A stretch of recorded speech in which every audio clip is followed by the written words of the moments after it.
For nearly 2 decades, a NASA probe has watched Mars, and every warm season, dark streaks appear, crawl downhill, then fade like nothing ever happened. It looks less like geology, more like something waking up. So what is actually moving on Mars, and why, after all this time, have we still never sent a rover close enough to catch it in the act? Mars is not a still photograph. It is a planet that changes while we're watching. And one NASA orbiter has caught those changes in the act, again and again. After the first shock comes the harder question. What does motion even mean on a world this cold and thin? In these images, the slopes look ordinary until you return a month later and realise the surface has rewritten itself. A line that was never mapped now runs down slope, branches around boulders, and stops with unsettling precision. Yet the camera that can resolve a parked car on Earth can only show us brightness, darkening and fading, not wetness. That limitation turns Mars into a courtroom where every witness is partial. The sharp-eyed imager records change at the scale of meters, while the spectrometer speaks in averages across tens of meters. Between them sits the greatest trap in planetary science, a convincing picture that may be telling the wrong story. This documentary follows the long surveillance of the Mars Reconnaissance orbiter, its disciplined repeat passes, its careful lighting geometry, its patience across global dust seasons. We will watch how a phenomenon earned a name designed to avoid assumptions, and how that name became a shield against premature certainty. Then we step into the year when the world briefly felt Mars draw closer, when a single press conference made water sound like a present tense fact. We will revisit what was actually shown, what was cautiously inferred, and what the public understandably heard. From there, Mars itself takes the stand. The phase diagram is unforgiving, the atmosphere is scarcely there, and any liquid is pushed toward freezing, boiling, or vanishing into vapor. If chemistry offers loopholes, they are narrow. If dust and sand can mimic flow, they do so with eerie seasonal discipline. And just when the evidence seems to point one way, the story pivots. Quietly, methodically, and mostly outside the spotlight. Reanalysis does not arrive with a scandal. It arrives with stricter thresholds, better controls, and a deeper respect for what an orbital pixel can hide. So why not settle it the obvious way and drive up to the source? Because the most interesting slopes are also the steepest, and because Mars is not merely a destination, it is a biological boundary. Planetary protection rules, engineering risk, and mission politics can turn a simple demand for certainty into a multi-decade stalemate. What remains is a moving mystery that survives in plain sight, sustained by physics, by instrumentation, and by our own caution. On Mars, the line between wet and dry is razor thin, and the line between seeing and knowing may be thinner still. Before we begin, let us know in the comments below where in the world you're watching from and what time it is there. Now settle in for a journey. Across 7 chapters, we will trace the streaks from first detection to global headline, and then into the quieter reversal that followed, and we will end where the mystery truly lives, at the edge of what we can measure and what we are allowed to touch.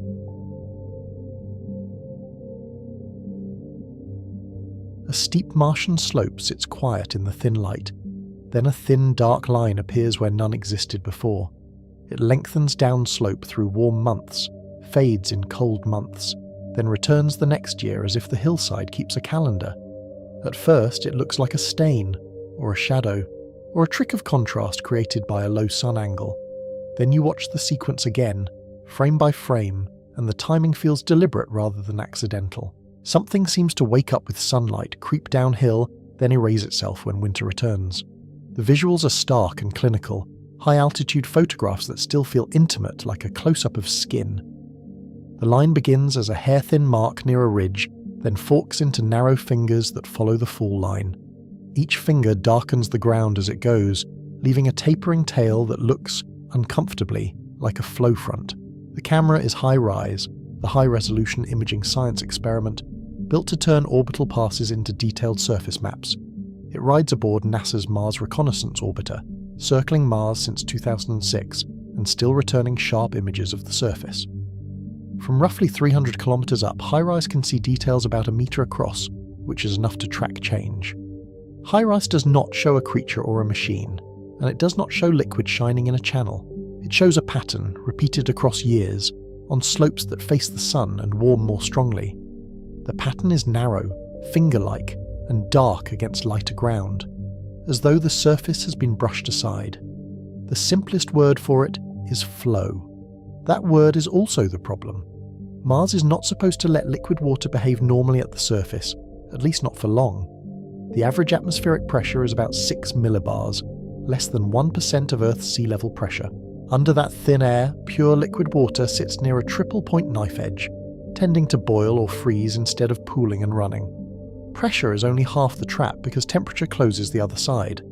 Even in summer, many places hover well below freezing, especially at night when heat radiates quickly into space. The baseline expectation is a dry planet where surface liquids are brief, unstable, and rare, because they cannot stay liquid in open air. That expectation has a history, and it shaped how Mars was imagined for generations. Early telescopic observers argued over seasonal darkening, and some even proposed vegetation, before spacecraft revealed a desert world.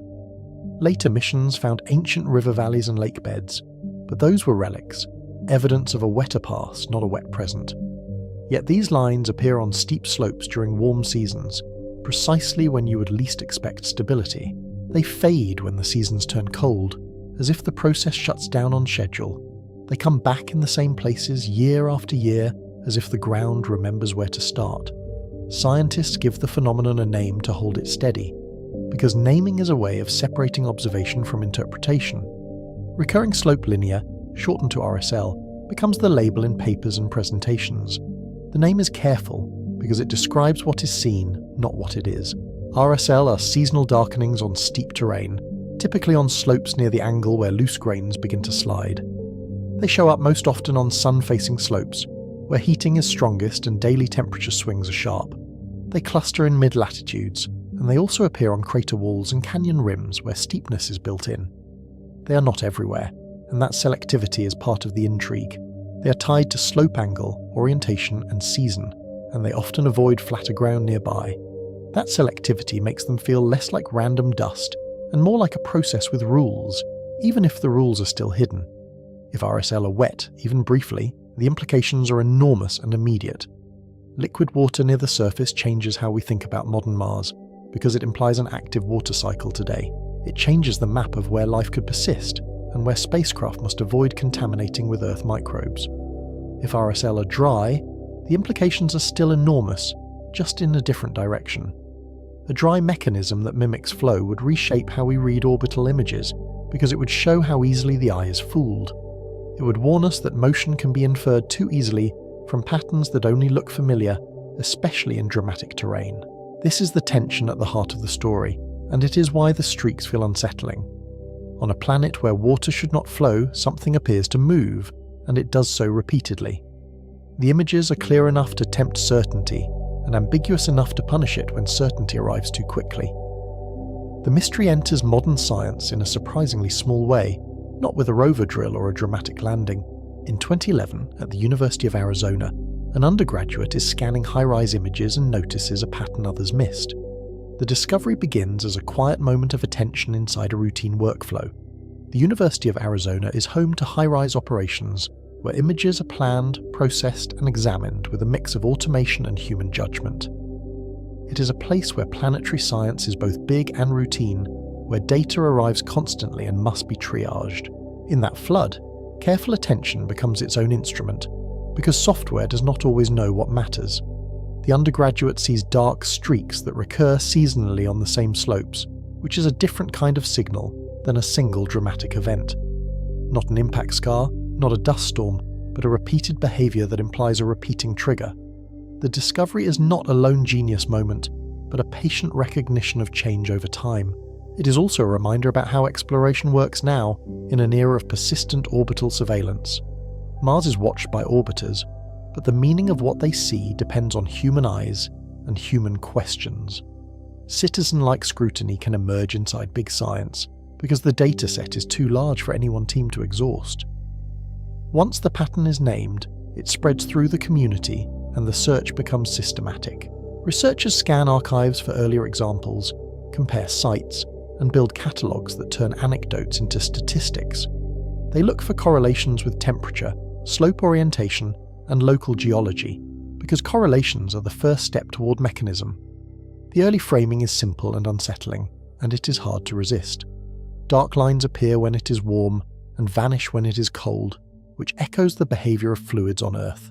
That rhythm invites the most dangerous assumption, because it feels like a seasonal seep or runoff. But Mars is not Earth, and analogies break quickly when the atmosphere is thin and the ground is alien. A darkening could be wetting, or it could be grains shifting to expose darker material beneath. A line could be a trick of albedo, not a stream, because dust and sand can change brightness without any liquid at all. HiRISE can resolve features on the order of a meter, but it cannot directly measure what the grains are made of. It cannot taste salts, detect thin films, or confirm moisture hiding in microscopic pores between particles. It can only show before and after, and it can show change with exquisite clarity. That limitation becomes the engine of a detective story, because every photograph is both evidence and temptation. Each new image is a clue, and each clue can point to multiple culprits that produce similar patterns. The case will be argued in papers, in conferences, and eventually in headlines, where nuance is harder to keep intact. The stakes rise because RSL sit at the intersection of science and policy, where interpretation affects real decisions. If they involve liquid water, they trigger planetary protection concerns, because water is a potential habitat and a potential transport medium. A rover that drives too close could carry Earth microbes into a niche that might be temporarily hospitable. Those rules are not abstract, and they are not just bureaucratic caution. They shape mission design, landing site selection, and what instruments can touch, scrape, or drill. They can slow exploration or redirect it, or keep the most interesting places just out of reach, even when the camera can see them clearly. At the same time, the public hears a simpler question, and it arrives with a familiar thrill. Is there water on Mars today? The question is older than spaceflight, and it carries a promise of life, because on Earth, water and biology are tightly linked. Scientists have to live between those pressures, and the balance is delicate.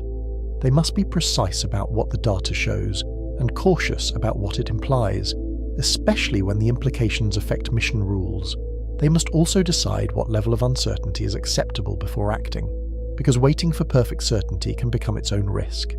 RSL become a test of how planetary science handles ambiguity in the age of high-resolution imaging. The pictures feel like near real-time surveillance, yet the interpretation keeps changing as new analyses arrive. The closer we look, the more the story refuses to settle, because the surface can change without revealing its cause. Mars Reconnaissance Orbiter can return to the same slope again and again, building a time series that feels almost like monitoring weather. It can watch a line grow, branch, and fade, and it can measure where and when those changes occur. It can build a seasonal movie from still frames, and that movie can still mislead the mind. This is what makes the phenomenon so compelling, and why it resists being dismissed as noise. It is not a one-time anomaly that can be filed away as a curiosity. It is a repeating behaviour that demands an explanation, even if the explanation is counterintuitive and unromantic. The early years of RSL research are a scramble for mechanisms because the images invite competing stories. Some ideas lean toward briny water because salts can lower freezing points and reduce evaporation, allowing liquids to persist briefly.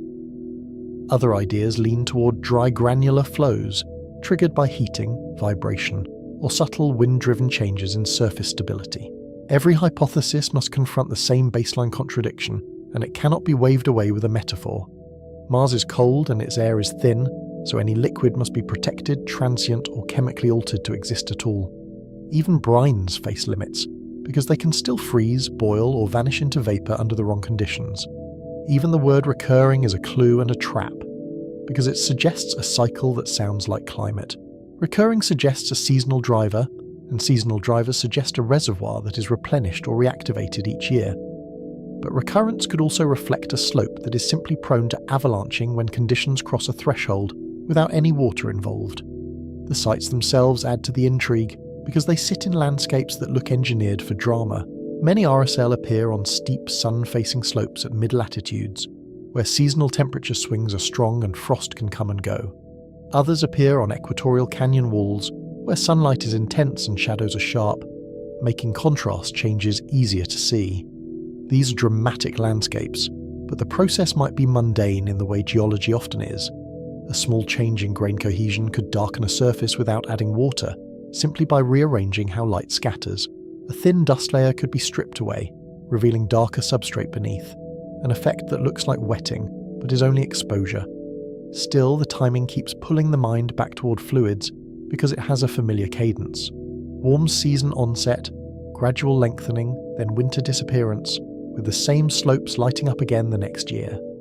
The pattern feels biological in its regularity, even if it is purely physical, and that feeling is part of its power. The story also carries a modern irony that is hard to ignore when you watch the close-ups. We have orbiters that can spot objects the size of a desk on another planet, and we can revisit the same hillside for years.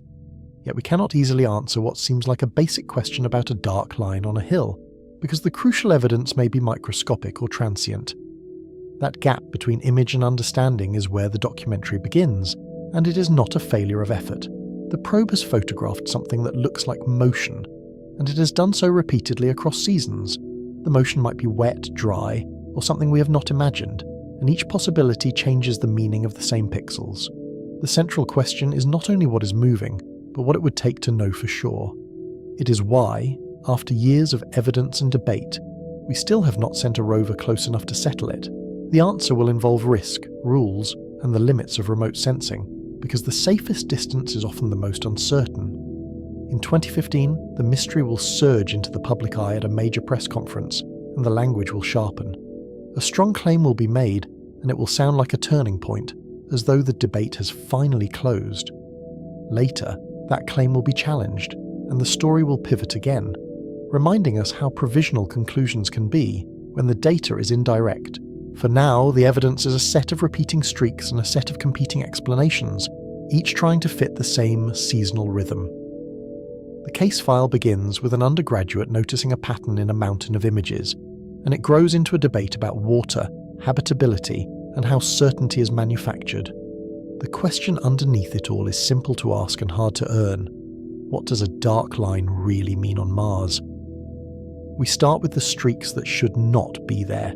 Next, we follow how a name became a hypothesis, and how a hypothesis became a headline. Then we ask what the data truly allows us to say, and what it still refuses to reveal.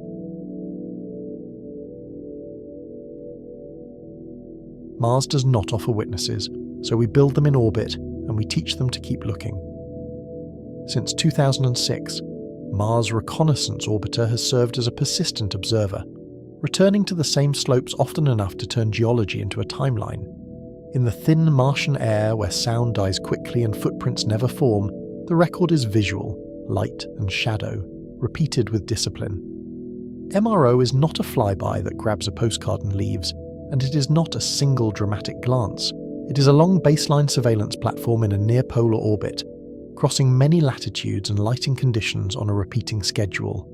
The spacecraft's path is engineered for patience, because patience is what change requires. Over years, that patience becomes a kind of measurement, one that treats the planet like a monitored landscape rather than a distant photograph. A polar orbit matters because Mars rotates under the spacecraft, like a slow conveyor belt of terrain. Each pass samples a different strip of ground, and over weeks the strips stitch into global coverage. From above, the planet becomes a mosaic of repeating opportunities, each one a chance to notice what did not used to be there.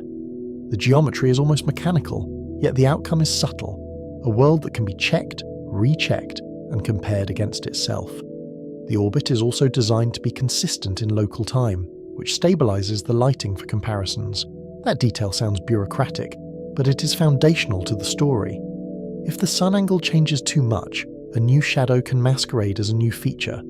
Even the color of the dust can seem to shift when illumination changes, so consistent lighting becomes a quiet form of honesty. Repeat passes matter even more than coverage, because the most interesting Martian mysteries are not objects. Recurring slope lineae are not defined by a single image, but by change that survives comparison across seasons. The phenomenon is temporal, and time is the one dimension a static map cannot capture. A map can tell you where a slope is, but only a schedule can tell you what that slope does. A dark streak in one frame can be a shadow, a dust gust, or a processing artifact. A dark streak that grows in the same place every warm season becomes a behaviour, and behaviour invites a mechanism. The moment a feature repeats, it stops being a curiosity and starts being a question. And once you have a question that returns every year, you have the beginnings of an experiment, whether you planned one or not. This is the investigative toolkit that Chapter 1 implied but did not unpack. The mystery depends on a camera that can return, and a mission that can keep returning. In planetary science, persistence is a form of instrumentation because it converts coincidence into pattern. It also forces humility because the same pattern can be produced by different physics, and the orbit does not automatically tell you which. MRO carries multiple instruments, each asking a different kind of question about the same ground. Some map topography, some map temperature, and some map composition through light. Together they form a layered interrogation, where one dataset frames the next. In practice, scientists move between them like cross-examining witnesses, each one reliable in its own way, each one incomplete. For the streaks, two instruments dominate the argument, and they do so for different reasons. HiRISE provides the sharpest pictures, and Prism tries to tell us what the pixels are made of. One is the eye that catches movement, and the other is the analyst that hunts for chemistry. The tension between them is productive, because it keeps the story balanced between what is seen and what is inferred.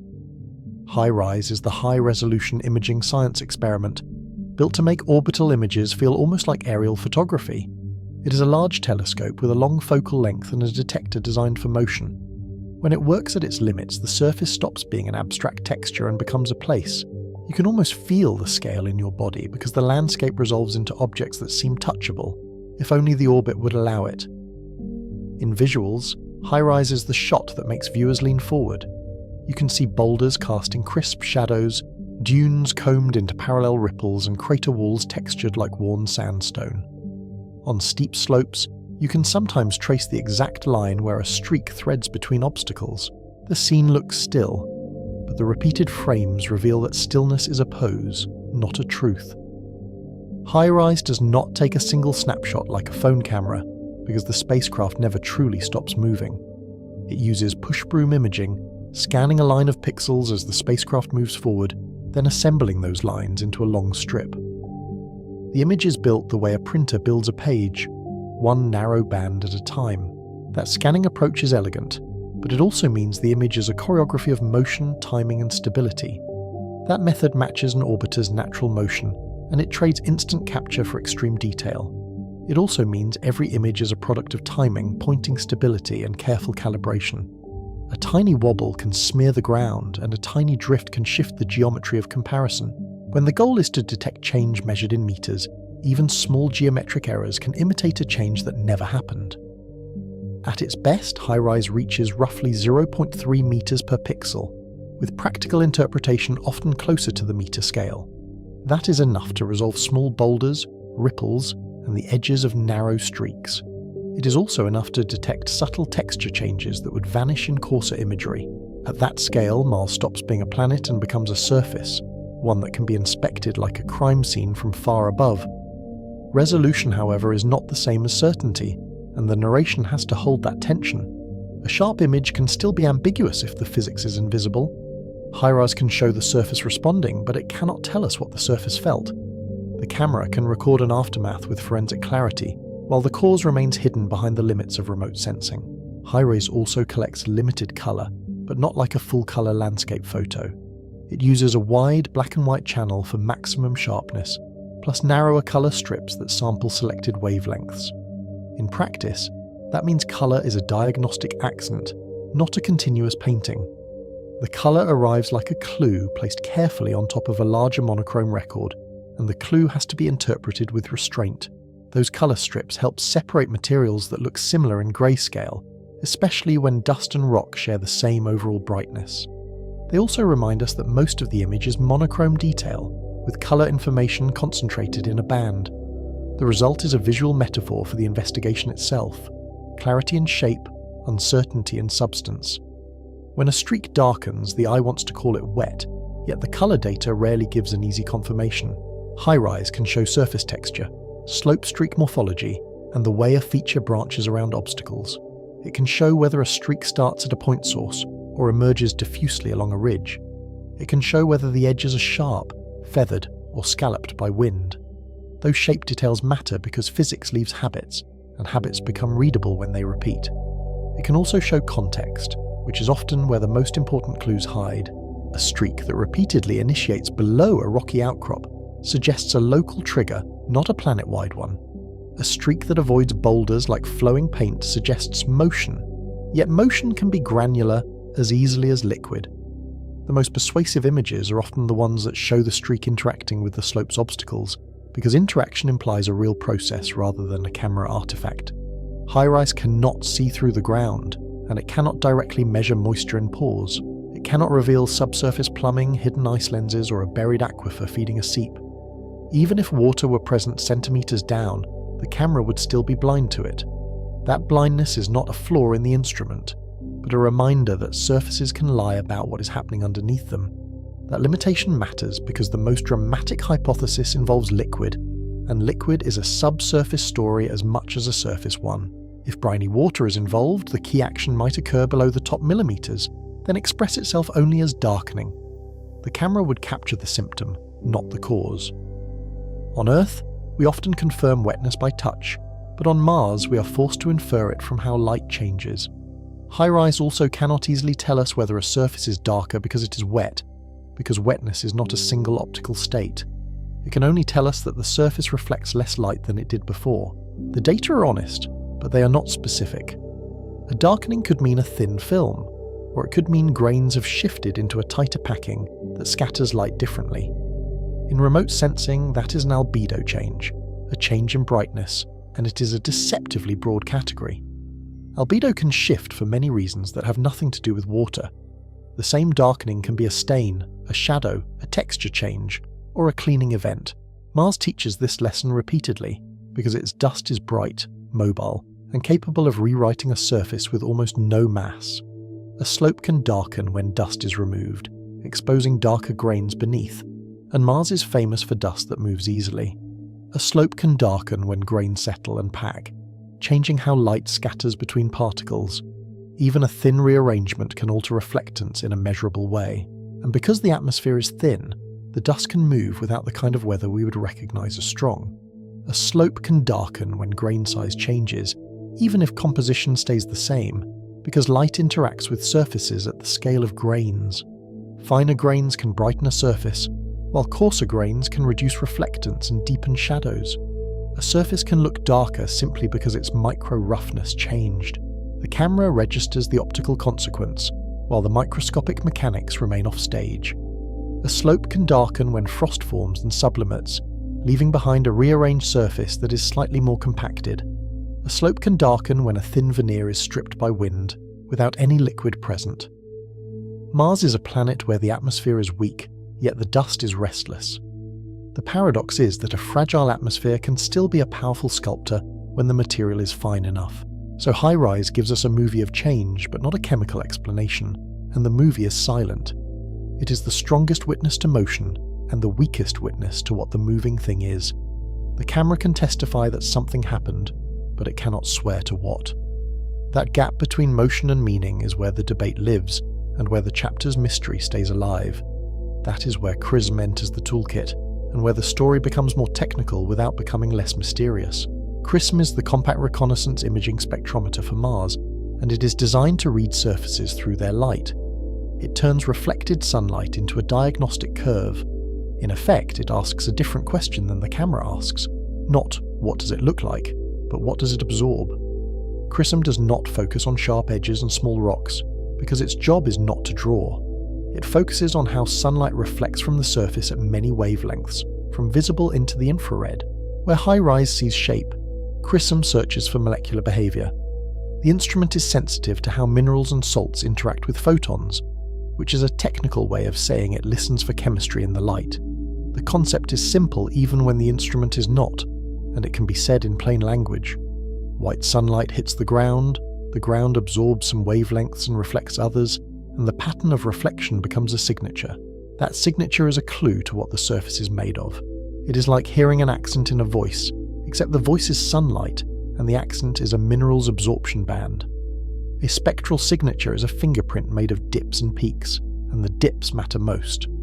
Those features correspond to specific molecular bonds and crystal structures that absorb light at characteristic wavelengths. In other words, matter leaves a pattern in light, and ChIRISE tries to read it. The reading is statistical and careful, because real surfaces are mixtures, and mixtures blur fingerprints into something closer to a partial match. On Mars, the most charged signatures are hydration features, because hydration implies a relationship with water. Certain minerals show absorption bands linked to water or hydroxyl groups, and those bands can imply past or present interaction with water. The signal does not automatically mean liquid today, but it keeps the door open. It also raises a sharper question. If water touched these minerals, when did it happen, and is the process still active? Salts matter because they can bind water, lower freezing points, and change evaporation behavior in ways that feel almost like cheating. If RSL involved brines, salts are expected to be part of the story. A salty solution can remain liquid at temperatures where pure water would be ice. On a planet where pure water is unstable at the surface, that chemical loophole becomes a central plot point. That chemical trick is called freezing point depression, and it is familiar on Earth wherever roads are salted in winter. On Mars, it becomes a potential mechanism because the planet is cold and the air pressure is low. If liquid exists, it will likely be unusual liquid. It may be concentrated, transient, and chemically aggressive, more like a thin brine smear than a stream you could scoop. ChIRISE can sometimes detect hydrated salts or clays, and it can map where those minerals are concentrated across a scene. It can also fail when the signal is weak, mixed, or masked by dust. The surface is not a laboratory sample, and the light is not a controlled beam. Even the atmosphere contributes its own subtle absorption, so the analysis becomes a careful subtraction problem as well as a detection problem. ChIRISE has its own limits, and those limits shape the controversy in a very practical way. Its spatial resolution is far coarser than HiRISE, so one ChIRISE pixel can cover many HiRISE features. The chemistry is averaged, even when the behavior is narrow. That averaging is not just a technical footnote. It can decide whether a faint hydration signal survives or disappears. That mismatch creates a recurring problem in the debate, and it is easy to visualize. HiRISE shows a narrow streak, but ChIRISE averages that streak with surrounding terrain, diluting any compositional signal. A subtle hydrated band can disappear into the background like a whisper in a crowd. The streak might be the most active part of the slope, yet spectrally it becomes only a fraction of a pixel. Timing is another problem, because the planet's schedule and the spacecraft's schedule do not always align. A streak can appear and fade on seasonal schedules, while ChIRISE observations are constrained by orbit geometry, lighting, and competing targets. The best moment can pass between planned observations. In a mystery built on transients, missing the peak can mean missing the clue that would have settled the argument. Even when ChIRISE sees a hydration feature, interpretation is not automatic, because minerals can be stubbornly stable. A hydrated mineral could be ancient and stable, not evidence of liquid today. It could be a relic of a wetter epoch, exposed by erosion and preserved by cold. Mars is full of such relics, and the planet's dryness can preserve them like artifacts sealed in a museum case. Even when ChIRISE sees nothing, that is not a clean negative result, and the absence needs careful language. A thin, wet film could be below detection, a dust coating could hide the signature, or the process could be dry. The instrument's silence is not the same as a denial. In science, a non-detection is often a boundary condition, not a verdict, and the boundary can still be wide. This is how confidence and controversy grow from the same dataset, and why the chapter's tone stays cautious. HiRISE makes the change undeniable, and ChIRISE makes the cause arguable. Together they create a tension that feels almost narrative, because it is a story of evidence that refuses to settle. The watcher can report activity with precision, yet the watcher cannot reach down and take a sample, and that is the source of both wonder and frustration. The investigative logic becomes a chain with weak links, and the weak links are not failures so much as boundaries. If darkening equals wetting, then seasonal streaks suggest seasonal water activity. If darkening does not equal wetting, then the same images can be explained by dry physics. The chain is only as strong as the inference that connects brightness to material state, and that is exactly where the argument concentrates. The difference between seeing darkening and seeing water becomes the central methodological divide, and it is a divide about inference. One side treats the pattern as a proxy for liquid, the other treats it as a proxy for surface disturbance. Both positions can sound reasonable, because both are grounded in what the instruments can and cannot do. The disagreement is not about whether the streaks exist, but about what kind of claim the evidence can carry. In practice, both sides use the same images and disagree about what the images can justify, which is a familiar scientific drama. The argument is not only about Mars, but about inference under uncertainty. How much can you conclude from a pattern that resembles something you already know?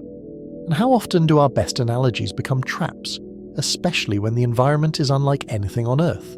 Repeat imaging is the tool that makes the argument possible at all, because it turns a single observation into a measurable sequence. With repeated passes, researchers can measure when streaks initiate, how fast they lengthen, and where they stop. They can mark initiation points like detectives pinning locations on a map. They can also quantify fading, which is crucial, because fading implies either drying, dust settling, or the slow erasure of contrast by wind. They can compare slopes with similar angles but different orientations, because orientation controls sunlight and temperature. They can test whether activity clusters at certain seasons, latitudes, and thermal conditions. They can ask whether the streaks prefer the warmest faces or the faces that warm fastest. In doing so, they turn a visual mystery into a climatological one, because aspect and season are climate variables written onto rock. They can look for triggers that repeat, like temperature thresholds, frost cycles, or dust storm seasons. They can also look for triggers that do not repeat, like impacts or rare gust events. The distinction matters because repeatability suggests climate, while randomness suggests chance. A process that returns with a calendar is easier to model, yet it can still have multiple competing drivers. Time series also reveal that not all streaks behave the same way, and that diversity is itself a clue. Some sites show gradual growth, some show sudden lengthening, and some show fading that looks like slow erasure. The planet is not running a single experiment, but many variations at once. That variation hints that local conditions, grain size, dust thickness, microtopography, may be as important as global climate. That diversity complicates any single explanation, because a mechanism that fits one site must also survive the statistics of many sites. It must work across different terrains, different dust loads, and different microclimates. A good hypothesis has to be flexible without becoming vague. The challenge is to find a mechanism that is specific enough to predict, yet broad enough to operate across Mars's varied slopes. MRO's longevity turns that diversity into a data set rather than an anecdote, and that is a quiet revolution. A mission designed for reconnaissance becomes, over years, a monitoring station. The orbiter becomes less like a camera and more like a clock. With each Mars year added to the archive, the planet's seasonal rhythm becomes harder to dismiss as coincidence and easier to test as a system. There is also history embedded in that longevity, because Mars observation used to be episodic. Earlier missions offered snapshots separated by years, sometimes by decades, and the planet could hide its rhythms. MRO compresses that gap, letting seasonal processes reveal themselves through repetition. In a sense, it finishes a long transition in Mars science, from a world of static maps to a world of ongoing surveillance. But monitoring from orbit has a built-in ambiguity, and the chapter keeps returning to it like a refrain. We see the surface respond, yet we do not directly sample the material that changed. The evidence is strong in one dimension and weak in another. That imbalance is why the debate can persist for years without anyone behaving irrationally, because the data genuinely support more than one story. The result is a debate that splits along the boundary between imagery and physics, and that boundary is not merely academic. The images suggest flow-like behavior, while the environment argues against stable liquid. Mars is cold, the pressure is low, and pure water is not comfortable there. The planet's surface pressure sits near the triple point of water, so liquid has a narrow window, and that window can slam shut quickly. At typical Martian surface pressures, liquid water tends to boil or freeze quickly, which is why brines become so central. A salty solution can resist freezing, and it can evaporate more slowly, but it is still fragile. If liquid exists, it likely exists briefly, locally, and in thin layers. The most plausible liquids are not lakes or streams, but transient films that appear and vanish between orbital visits. The first major hypothesis is briny water flows, and it remains compelling because it matches the seasonal rhythm. Salts could draw moisture from the atmosphere, melt thin frost, or stabilize transient liquid under the right microclimate. The key phrase is under the right microclimate, because Mars is a planet of steep gradients. A sun-facing slope can be meaningfully warmer than a nearby shaded one, and that difference can decide whether a brine is possible for minutes or not at all. In this view, RSL are small, shallow and short-lived, but still liquid in some form. They are not streams, but films or trickles that darken grains as they pass. The flow would be subtle, more like dampening than carving, and that subtlety fits what HiRISE actually sees. If you imagine it visually, it is less a channel being cut and more a surface being briefly altered, as if the slope has been brushed with a darker varnish.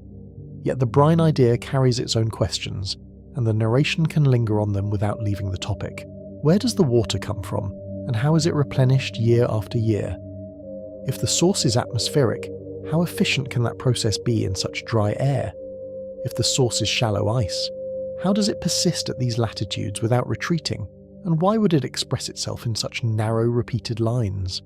The second hypothesis is dry granular flow, a kind of sand avalanche that does not need liquid at all. Heating could reduce cohesion, vibrations could destabilize slopes, and grains could cascade downslope in thin sheets. On Earth, dry avalanches can behave like fluids, because many grains moving together can mimic a continuous flow. The physics is counterintuitive, yet familiar to anyone who has watched sand pour, because grains can imitate a liquid when they move as a crowd. Dry flows can look fluid-like when they move, and they can leave dark tracks by exposing less dusty material beneath. They can also fade as dust slowly resettles, softening the contrast over time. In that fading, the surface seems to heal, which is exactly what dust does. The fading also creates a visual rhythm, appearance, growth, and gradual erasure that can mimic wetting and drying without any water involved. A third hypothesis emphasizes dust avalanches and dust removal, and it is deceptively simple. A bright dust coating can be stripped in narrow paths, creating dark streaks without moving much bulk material. The streak becomes a cleaned window into darker substrate. In that scenario, the drama is not a flow depositing material, but a surface being briefly swept clean, as if the planet has wiped a finger down a dusty wall. In that model, the motion is mostly the motion of dust in the wind, plus a threshold failure on steep slopes. The streak is a scar of cleaning, not a deposit of wetness. The slope does not need to be wet, only unstable in its dust layer. A small disturbance can propagate downslope, because once a patch is cleaned, the boundary between dusty and clean can become a line of weakness that continues to fail. A fourth hypothesis invokes carbon dioxide processes, which are already part of Mars's seasonal engine. Seasonal CO2 frost can form and then sublimate, and gas flow can mobilize grains in ways that mimic liquid-driven patterns. Gas can lift, fluidize, and shove particles downslope with surprising efficiency. The idea sounds exotic, yet on Mars CO2 is not a trace gas, and its phase changes can be energetic enough to move landscapes. CO2-driven activity is already known elsewhere on Mars, carving gullies and moving sand in polar regions where seasonal frost is dramatic. The question is whether similar physics can operate at RSL latitudes and seasons. If it can, the streaks might be another expression of the same seasonal breath. Even a thin frost layer could matter, because sublimation can create a brief cushion of gas that reduces friction and lets grains slide. These hypotheses compete because they can all produce a darkening that grows downslope, and they can all be consistent with some portion of the record. They differ in what they require from Mars and in what they predict about temperature, slope angle, and composition. The competition is not about imagination, but about constraints. Each explanation has to fit the observed timing and morphology without demanding conditions that Mars rarely provides. Brines require a source of water and salts, plus temperatures that briefly allow liquid stability. Dry flows require steep slopes and mobile grains, plus triggers that repeat seasonally. Dust removal requires a dust reservoir and a way to strip it in narrow tracks. CO2 processes require frost formation and sublimation cycles that match observed timing, even if the frost is thin or short-lived. Each mechanism makes a different promise about what we should observe next. The job of the instruments is to test those promises, even when the tests are imperfect. The instruments become referees, but imperfect ones, and that imperfection is part of the suspense. HiRISE can test geometry and morphology, while CRISM can test for mineral clues that would support or weaken the brine case. Yet every test runs into the same constraint. The decisive evidence might be microscopic. The most decisive evidence might be a thin layer, a transient phase, or a subtle chemical change that orbiters cannot isolate. A wet film could be millimeters thick, and it could vanish before the next pass. A salt crust could be patchy, and its signature could be diluted by dust. The watcher can see the pattern, yet the pattern may be produced by a process that lives below the pixel scale, where remote sensing becomes inference rather than observation. This is why the story feels like a surveillance thriller with missing audio, and why the chapter title fits. We can watch the scene repeatedly, but we cannot hear the mechanism that produced it. The camera sees the aftermath, and the physics hides in the moment. The planet gives us a sequence, but not the decisive close-up, and that absence becomes part of the narrative tension. MRO's orbit gives us repetition, but repetition can also manufacture false certainty if we forget what is being compared. A seasonal correlation can be real and still point to multiple causes. Mars has seasons that modulate temperature, pressure, winds, and frost, all at once.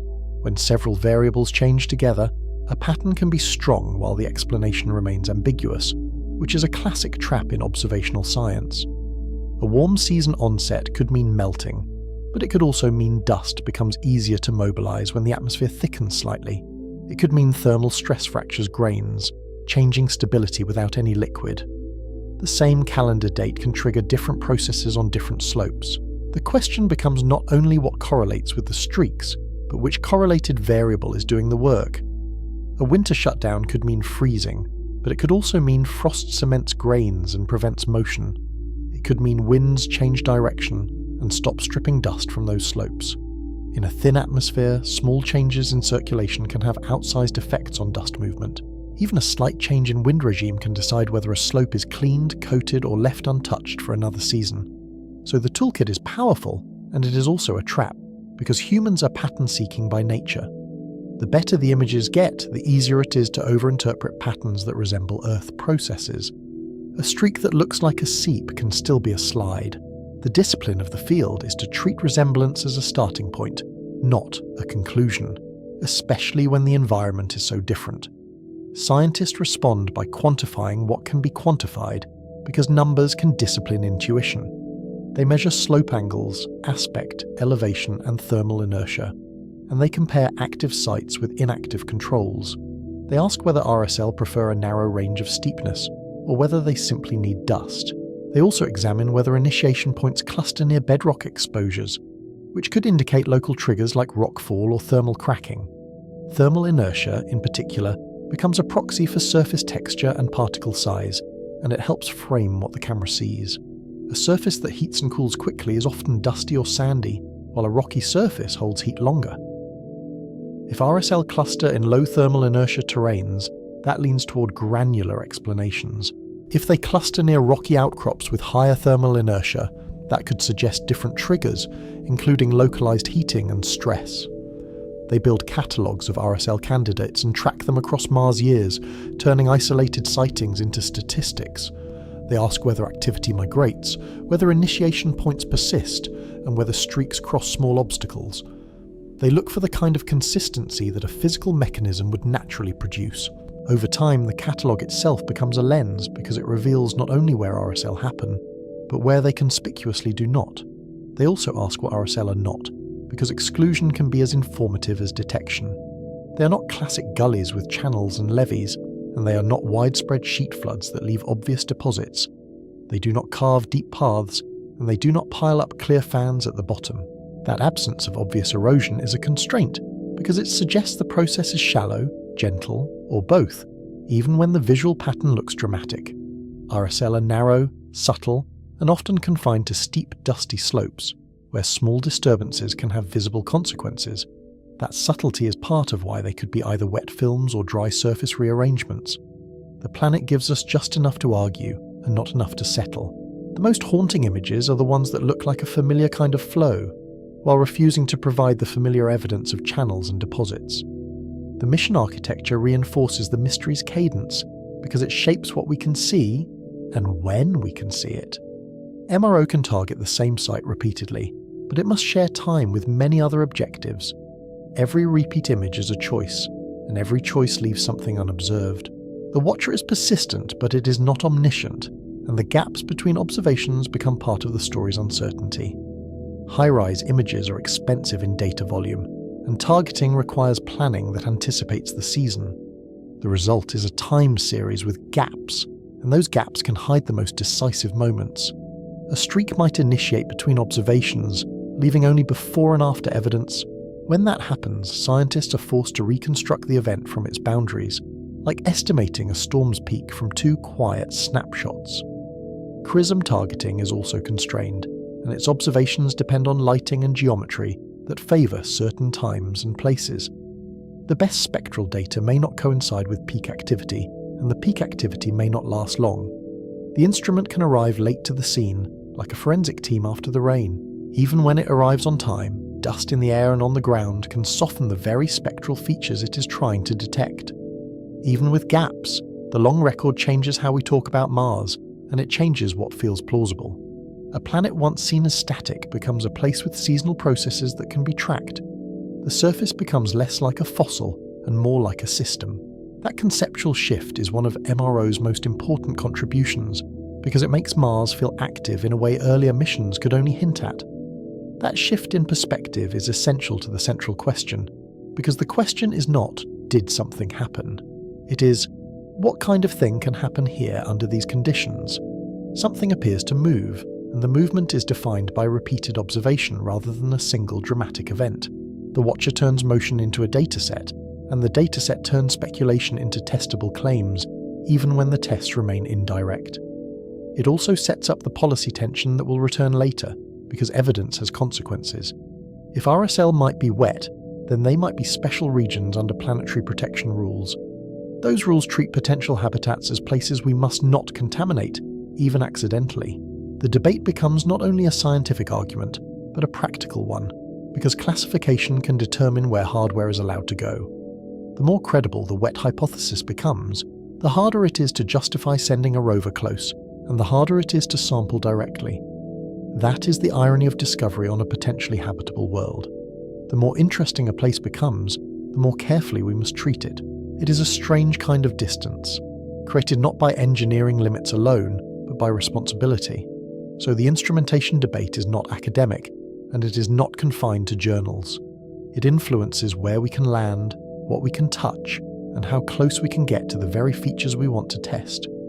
The argument shapes exploration strategy, not just interpretation. A single dark line on a slope can ripple outward into mission design, sterilization requirements, and cautious routing on the ground.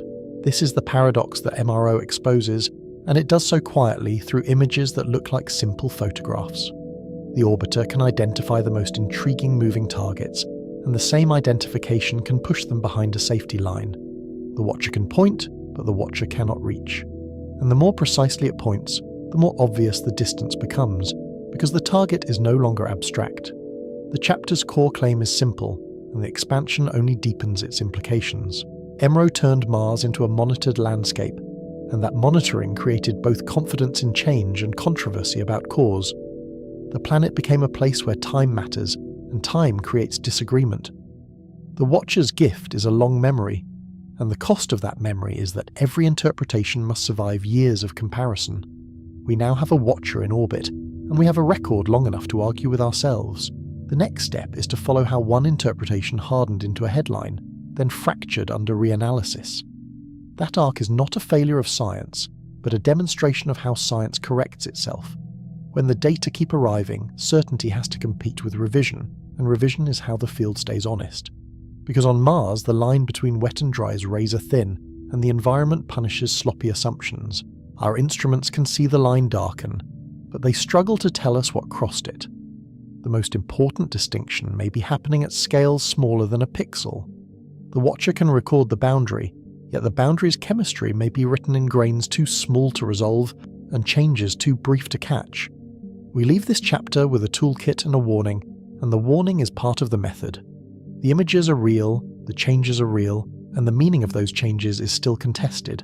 On a world where a dust layer can mimic a tide, certainty has to be earned slowly, and the longer the watcher keeps looking, the more Mars reminds us that seeing is not the same as knowing, especially when the crucial evidence hides in the thin space between light and matter.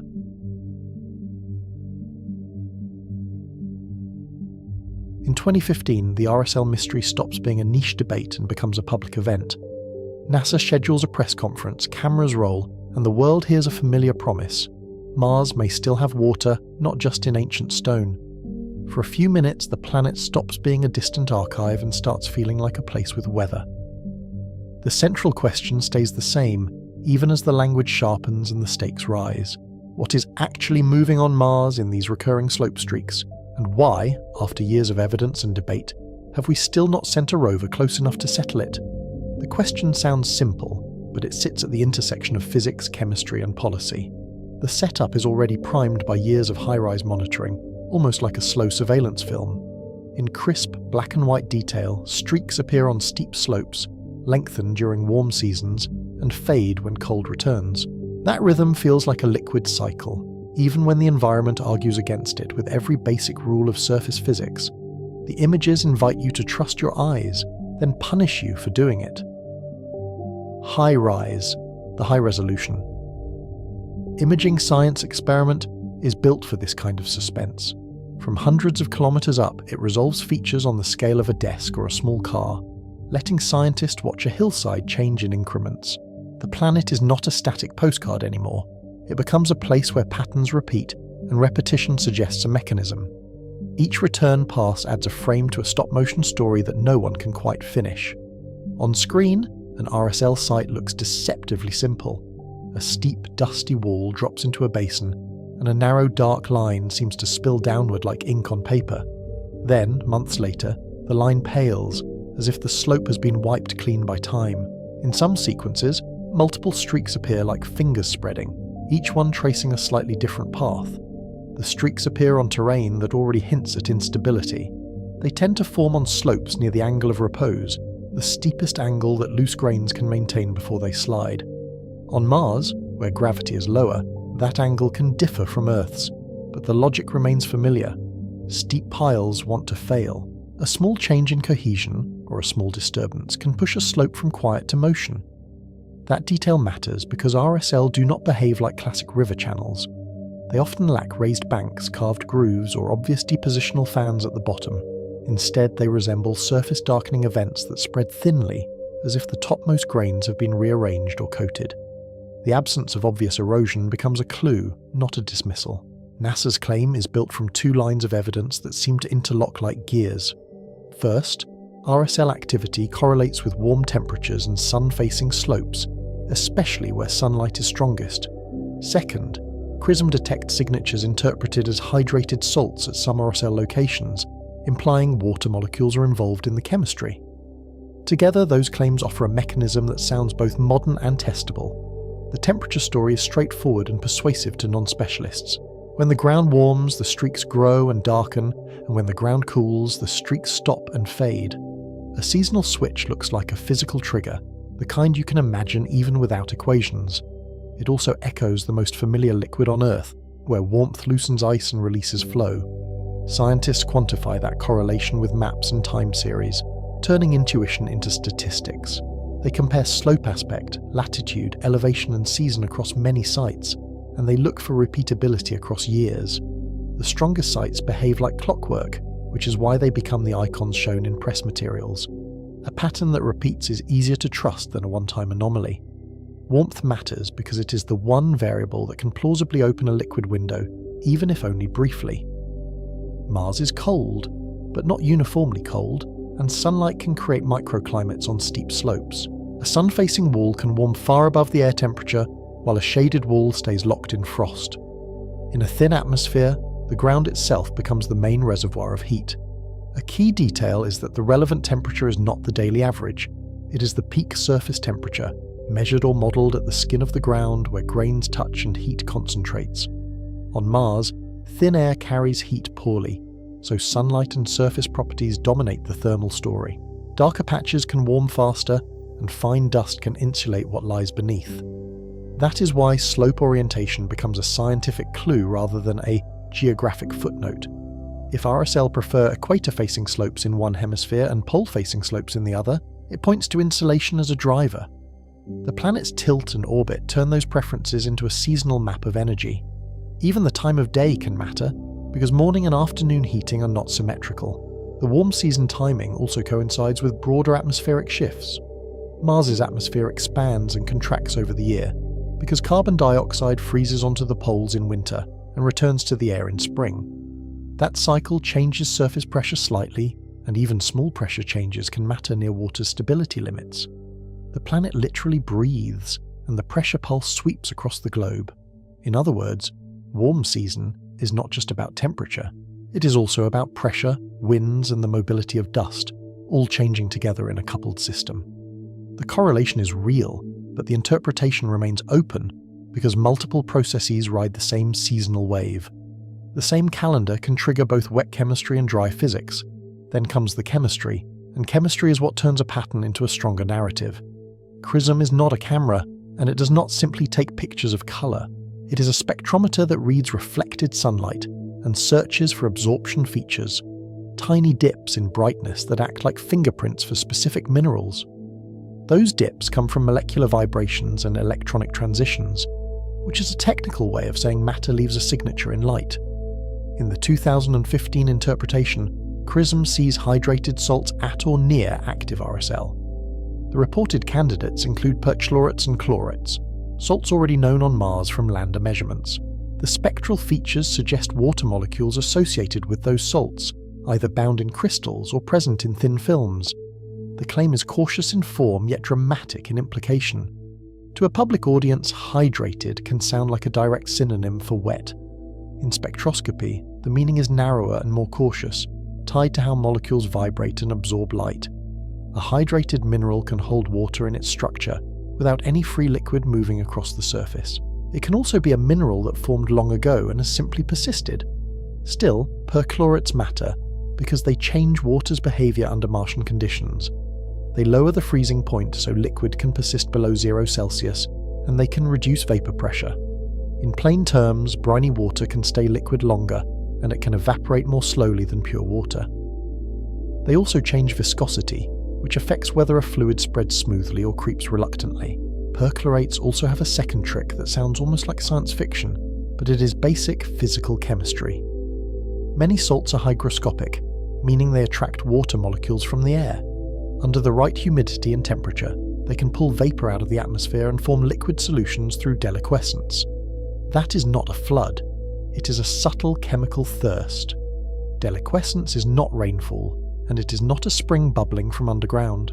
It is a phase change driven by humidity and temperature, like a salt shaker clumping in a humid kitchen. When conditions cross a threshold, a solid salt can absorb vapour and become a brine. On Mars, that threshold could be met briefly at the surface, especially during certain hours and seasons. That mechanism fits the emotional shape of the RSL story: wake, creep, vanish. A brine that forms briefly, darkens grains as it wets them, and then disappears could match that behaviour. It would not need a river's volume, only a thin film that changes how light reflects. The flow could be more optical than mechanical, and still look like motion. If you imagine the slope up close, the effect could be subtle. A dust-coated surface is bright because it scatters light, but wet grains can look darker because they absorb more and scatter less. A small amount of moisture can change the surface albedo dramatically, even if it never pools. The camera sees darkness, and our brains translate it into wetness. NASA's phrasing is careful in the technical materials, but the public takeaway is simpler. Warm season streaks plus hydrated salts becomes water flows today, and the conditional language fades. The hypothesis hardens into a headline because headlines reward clarity more than nuance. A single verb, flows, does a lot of work. The press conference is a moment where uncertainty meets institutional authority. NASA does not merely publish a paper in a journal that specialists read. NASA speaks from a podium, and the agency's voice carries cultural weight built over decades of exploration. That weight is earned, but it also changes how people hear probability. Visually, it is a familiar scene: a dark backdrop, a mission logo, a row of microphones, and a slide that shows Mars marked with arrows and circles. The audience hears a careful sentence, but the image suggests a reveal, as if a curtain has been pulled back. Even the laser pointer feels like a spotlight. The implication is not only scientific, and that is why the moment lands so hard. Present-day liquid water reshapes astrobiology because water is a prerequisite for life as we know it, and a solvent for many biochemical reactions. It reshapes human exploration too, because water is both a resource and a risk. The same molecule that sustains can also complicate. For future crews, water is oxygen, fuel, and shielding, but it is also corrosion and contamination. If brines exist, they could affect hardware, degrade materials, and complicate landing site choices. Mars becomes not just distant, but operationally complex. A habitat planner hears water and thinks logistics, not romance. It also reshapes planetary protection, which is where the story tightens into a constraint. If RSL are wet, they may be special regions where Earth microbes could survive or replicate.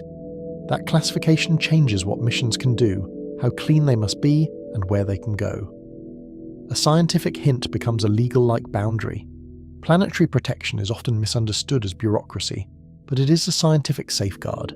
It protects Mars from us, so we do not seed false signs of life, and it protects future science from contamination. The rules are strict because the cost of confusion could last for generations. Once you introduce a microbe, you cannot easily remove it. The paradox becomes sharper when you say it plainly.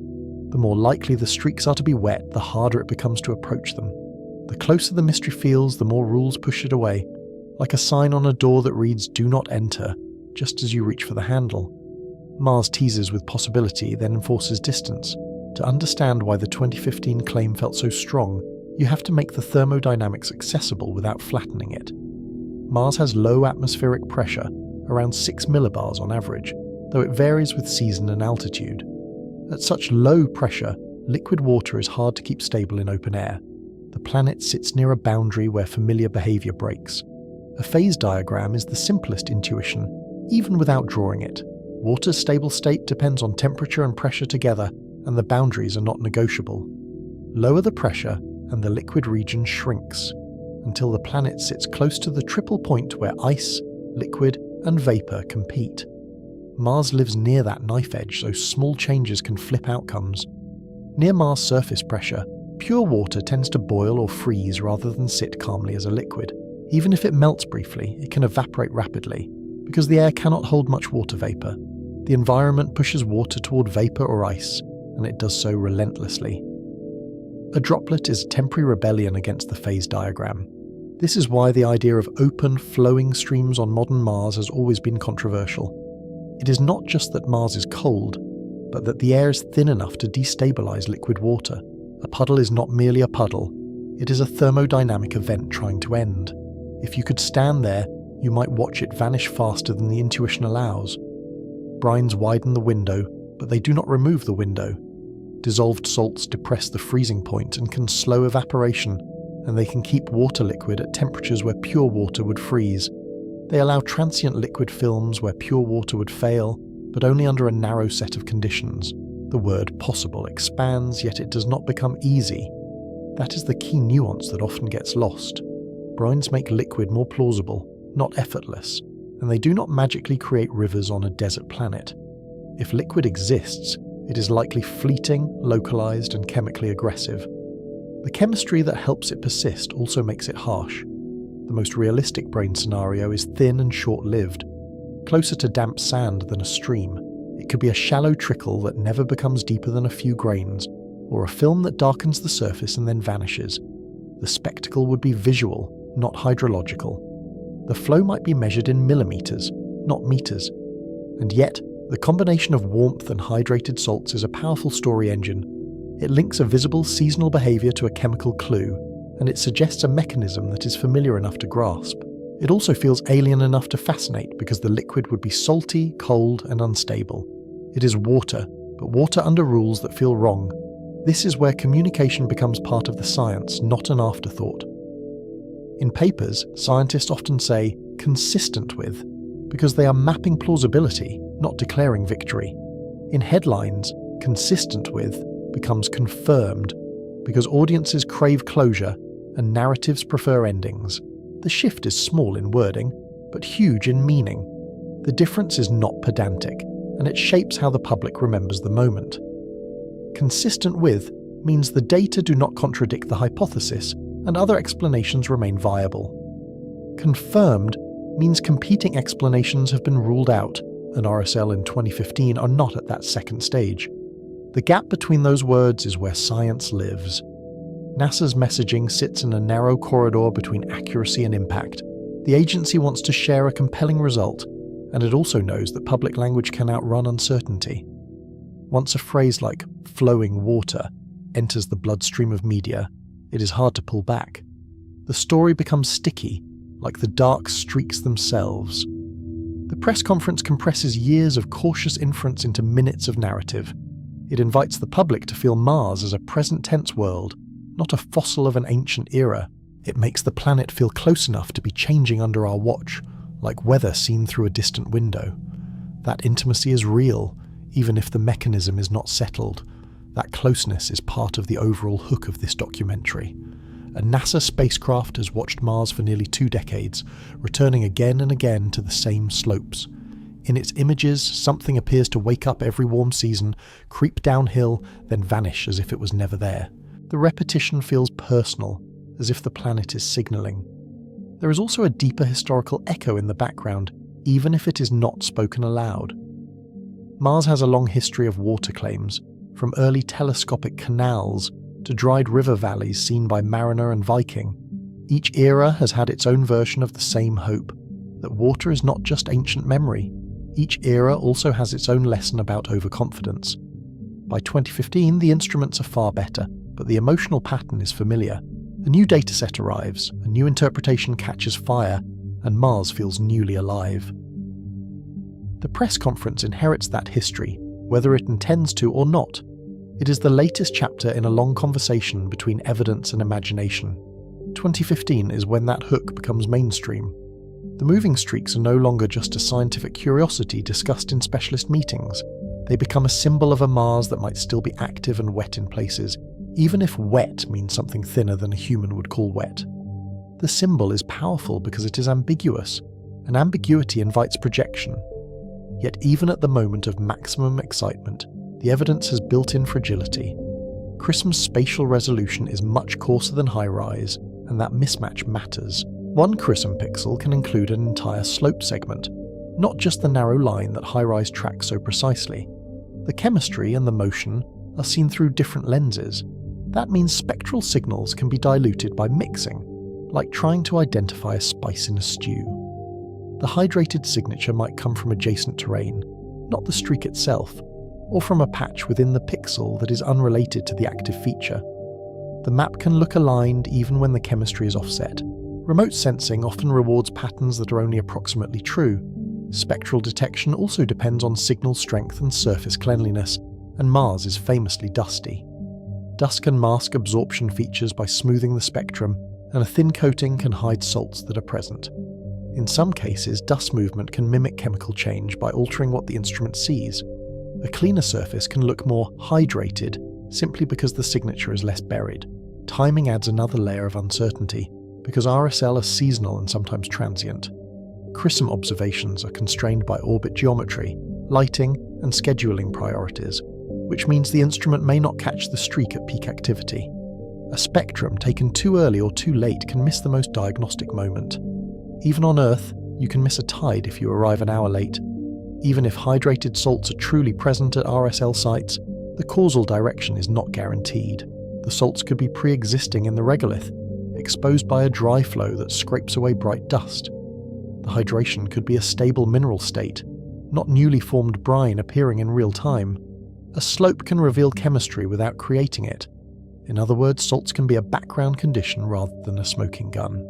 A dry granular slide could reveal salt-bearing material already embedded in the slope, and the spectral match would still appear. The chemistry would look dramatic while the process remained dry. The clue would be real, but its meaning would shift. There is also the question of what hydrated means in practice, and it is more slippery than it sounds. Hydration features can reflect bound water in crystal structures, not free liquid, and those bonds can persist for long periods. They can indicate past interaction with water, not present wetness. The spectrum can be a memory, not a live broadcast. The 2015 narrative tends to merge these meanings in the public mind because the words are similar. Hydrated salts become brines, brines become flowing water, and flowing water becomes a modern water cycle. Each step is plausible, but the chain is longer than it appears on a slide. The longer the chain, the more places it can break. Scientists inside the debate keep the chain of inference visible because each link can fail. Warm temperatures correlate with many processes. Not only melting and hydrated salts can exist without active liquid. The discipline is not cynicism. It is the habit of asking what else could produce the same signal. On Mars, what else is always a long list? Mars seasons change pressure, winds and frost behavior together, and those coupled changes can move grains without any liquid. Correlation with warmth can also mean correlation with atmospheric thickening and dust mobility. A warm season can trigger dry flows by changing grain cohesion, electrostatic effects, or the stability of dust mantles. The planet offers multiple ways to darken a slope. The RSL themselves remain visually ambiguous, and that ambiguity is part of their power. They look like flows, but they do not show obvious channels, levees, or deposits, and they often fade without leaving a clear residue. The surface seems to reset, which is unusual for a process that deposits material. The reset feels like evaporation, but it could also be repainting. That fading can be read two ways, and the images do not force a choice. It can be drying and salt redistribution after a brine event, leaving only subtle chemical traces. It can also be dust settling back onto a disturbed surface, restoring brightness over time as winds repaint the slope. The same before and after frame can support opposite stories. On a windy planet, dust is not just decoration. It is an active layer that can be moved, sorted, and redeposited, sometimes in sheets thin enough to change brightness without changing topography. A disturbance can look like a dark flow, then slowly disappear as a bright veil returns. The surface is a canvas that never stops being repainted. The press conference does not resolve those ambiguities, and it does not pretend to. But the public moment still matters, because it changes the social reality of the hypothesis. Once "water flows on Mars today" becomes a shared phrase, it shapes expectations before the next paper is even written. A phrase becomes a baseline, and baselines are hard to move. It shapes funding conversations and mission narratives, because water is a magnet for interest. It shapes what the public expects rovers to do, and it shapes how cautious agencies must be about contamination. The story becomes part of the environment in which science is done. In a subtle way, the narrative becomes another variable in the system. It also shapes the internal scientific stakes, which are easy to underestimate. If the wet hypothesis is accepted too quickly, it can lock in assumptions that steer research toward one mechanism.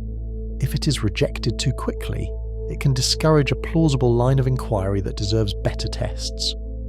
The cost of being wrong is not just embarrassment, but misdirected effort.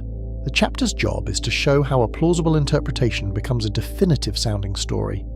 That transformation is not a conspiracy, and it does not require bad faith.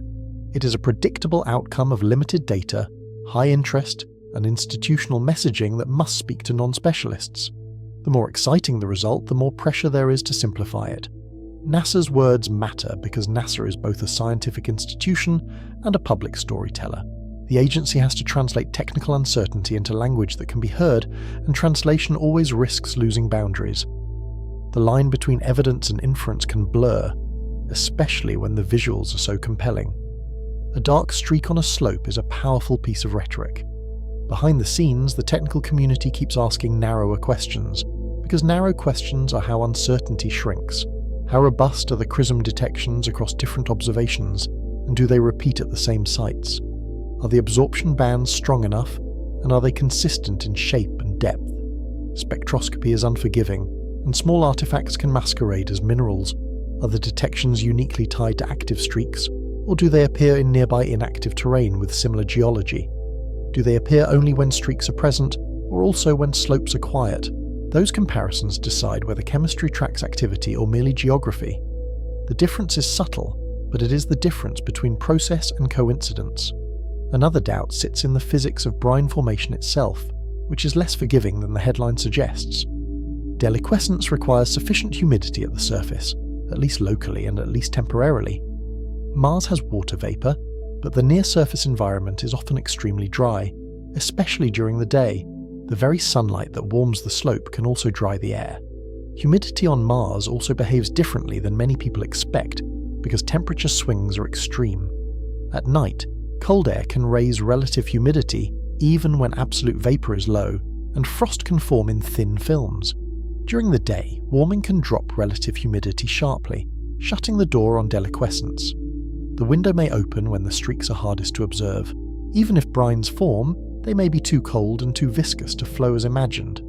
Some perchlorate brines remain liquid at low temperatures, but behave like syrup, resisting motion. A slow creep could still darken a slope without carving, but it would not resemble water in a streambed. The word flow might describe appearance more than dynamics. There is also the question of scale, which remote sensing makes hard to feel. An RSL can be meters wide and hundreds of meters long, yet still involve only a small amount of liquid if it is a surface film. The visual footprint can be large while the actual water volume is tiny. A teaspoon spread thinly can darken a surprising area. The press conference moment highlights a deeper truth about Mars exploration. We're often forced to infer processes from remote sensing proxies because we cannot touch the site. We rarely get to do the decisive experiment, and when we can, it is years or decades later. Mars is close enough to see, but far enough to keep secrets. The decisive experiment here would be simple in concept and brutal in practice. Go to an active RSL site in season, measure humidity and temperature at the surface, and analyze salts directly. Sample the material before, during and after activity, and watch grains move in real time. The dream is straightforward, but the execution is a maze. But the very possibility of liquid water triggers restrictions that complicate that plan. Planetary protection rules exist to prevent forward contamination, and they become stricter when a site could be habitable. If RSL are potentially special regions, sterilization requirements rise sharply. That can mean different hardware, different handling, and different budgets. That increases cost and complexity, and it narrows mission options that can be proposed realistically. It also creates a loop that can trap the mystery, and loops are hard to break. Uncertainty about wetness discourages close approach, and lack of close approach preserves uncertainty. The question becomes self-protecting, like a riddle that resists its own answer. This is why the central question includes the second clause and why it keeps returning. Why, after years of evidence and debate, have we still not sent a rover close enough to settle it? The answer is partly scientific because the signals are indirect, and partly institutional because the rules respond to risk. Mars is not only a planet but a regulated research environment. In 2015, the public hears a turning point, but scientists hear a conditional statement embedded in careful wording. The evidence is consistent with briny water activity, and that consistency is meaningful. Consistent with is not the same as proven, and the distance between those phrases is where the debate lives. The debate is not about excitement, but about thresholds of proof. There is also a subtle psychological shift that happens when an agency speaks out loud. A published paper invites critique in a technical arena, but a press conference invites belief in a cultural arena. The same data can feel more solid when it arrives with a logo and a microphone. Authority changes the emotional weight of uncertainty. The chapter ends with the excitement intact, but with cracks visible at the edges, because the cracks are part of the truth. Chrism pixels are mixed and coarse, and dust can contaminate spectra and mask signatures.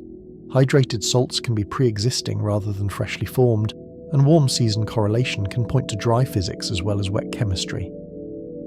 The mystery survives because multiple explanations can still wear the same mask. The story is compelling, but the case is not closed, and that is what makes it last. We now have a hypothesis that feels close enough to touch, and rules that keep us at a distance. The next step is to watch how reanalysis and new models pull the narrative back while the moving mystery stays in plain sight and the line between wet and dry stays razor thin.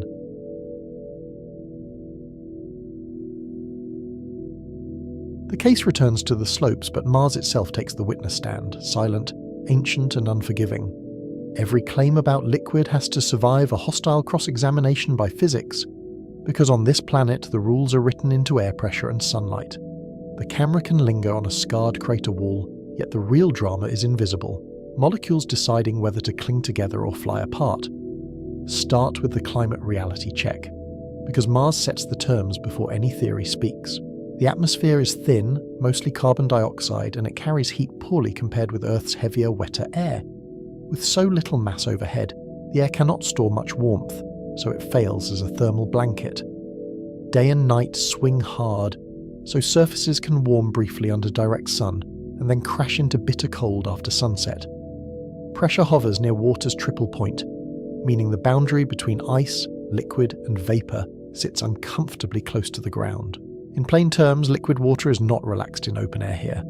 If water appears, it is metastable at best, always trying to freeze, boil, or sublimate away. That thin air also changes how heat and moisture move at the surface, and it does so in ways that feel counterintuitive. Convection is weak, so warm ground does not easily share its heat with the atmosphere above it. Instead, sunlight warms a skin-thin layer of soil, while the air remains cold and indifferent. At the same time, diffusion is relentless, and vapour escapes quickly into a low-pressure sky. Mars is not merely cold, it is efficient at removing water from any place that exposes it. A phase diagram is the simplest visual proof, and it is brutal in its clarity. Picture the chart as a legal map of what water is allowed to be, with Mars living near the edge of the permitted zone. At typical Martian surface pressures, water does not need to be hot to boil, because boiling depends on pressure as much as temperature. In many places, the boiling point can sit only a little above the freezing point, squeezing the liquid state into a narrow corridor. A small rise in temperature can push liquid toward rapid evaporation, while a small drop can lock it into ice. Even when liquid can exist for minutes, it often exists like a compromise, not a stable state. Mars does not merely discourage liquid water, it actively punishes it. On Earth, liquid water is the default state in many landscapes, and the atmosphere helps keep it there. Our thicker air slows evaporation, and our higher pressure keeps boiling at bay, so a puddle can remain a puddle. On Mars, liquid is the exception that must be engineered by circumstance, and the engineering has to happen repeatedly. Temperature, pressure, and humidity must align in the same narrow window, often on a specific slope at a specific hour. Even then, evaporation and boiling can be fast because the air is too thin to buffer vapour loss. Any exposed water is forced to race against the clock, and the clock is set by the sun. The diurnal cycle makes that race even harsher. A sunlit slope can climb above the freezing point for a short stretch, yet the subsurface remains cold and ready to steal heat away. Heat conducts downward into pore spaces and grain contacts, draining energy from any thin film at the surface. After sunset, radiative cooling is efficient under the thin sky, and the surface temperature can plunge quickly. It is a world where warmth is a brief visitor, and cold is the permanent resident. If water is present, it must either hide, salt itself, or keep moving. That punishment is why brines became the star witness after 2015, an elegant workaround that still respects the phase diagram. Salts can lower freezing points and reduce vapour pressure, stretching the liquid window in conditions that would otherwise forbid it. The chemistry is familiar from Earth's winter roads, where salt keeps ice from forming at 0 degrees Celsius. On Mars, the same principle can push freezing points far below zero, depending on the salt and concentration. But brines do not repeal the phase diagram, and they do not create water from nothing. They only change how stubbornly water resists becoming ice or vapour. They trade one problem for another, because the brines that stay liquid are often cold, concentrated, and viscous. Some candidate salts, such as perchlorates, can form solutions that remain liquid at temperatures where pure water would be solid. Yet those solutions can behave more like reluctant syrup than free-running water, especially if they approach saturation. Cold brines can also have low water activity, which matters for both evaporation rates and potential biology. Viscosity matters because it controls how fast a fluid can respond to slope and gravity. A brine that barely flows may darken a surface without travelling far, leaving a stain that looks dynamic from orbit.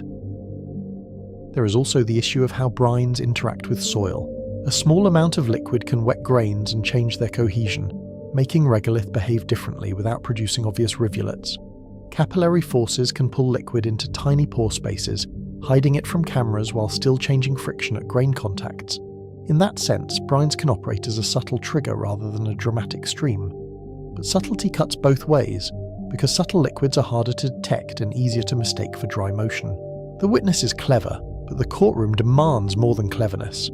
Now narrow the courtroom to the geometry of the slopes, because this is where Mars begins to look like a laboratory. Recurring slope lineae, or RSL, cluster on steep inclines, often near the angle of repose for loose grains. That is not a decorative detail because the angle of repose is where dry material is primed to fail under gravity. It is the threshold between a stable slope and a slope that is waiting for a nudge. A small change in cohesion can trigger a slide without any liquid lubrication, and Mars supplies plenty of small nudges. The angle of repose is not a single number carved into stone. It depends on grain size, grain shape, and how much dust acts like a weak cement between particles. It also depends on whether grains are rounded by impacts or sharp edge from fresh breakage, which changes how they interlock. On Earth, moisture can increase cohesion and steepen slopes, yet Mars is largely dry, so cohesion comes from electrostatic forces and fine dust. Even weak cohesion can matter when gravity is lower, because the weight-driving failure is reduced. When RSL prefer the steepest stable slopes, Mars is hinting at granular physics. Slope angle also shapes what liquid would do if it existed. Thin films can run downhill, but they should still respond to microtopography and obstacles, because fluids seek low points and spread where they can. A fluid tends to pool in small depressions, spread laterally, and sometimes leave subtle levees at its margins. It can also sort grains by size, because moving water is selective in what it can carry even in small amounts. A dry granular flow can stay narrow, because it follows the steepest descent path and self-channelizes through internal friction. Both can look like fingers from orbit, which is why geometry is necessary but not sufficient. From a distance, the slopes look like painted canvas, pale dust, darker rock, and these thin, seasonal marks that appear and fade. HiRISE images sharpen that canvas into texture, showing boulders, ripples, and the fine grain of a landscape shaped by wind and time. The lighting is harsh, with shadows that cut like knives across crater walls, and highlights that reveal every ridge. RSL often begin as faint smudges near bedrock outcrops or rough patches, then extend downslope like ink pulled by gravity. The visual language suggests flow, yet Mars is famous for illusions created by dust. The planet's surface is a theatre where small changes in albedo can masquerade as movement. The next constraint is pressure and temperature at the surface, not the global averages that fit neatly into charts.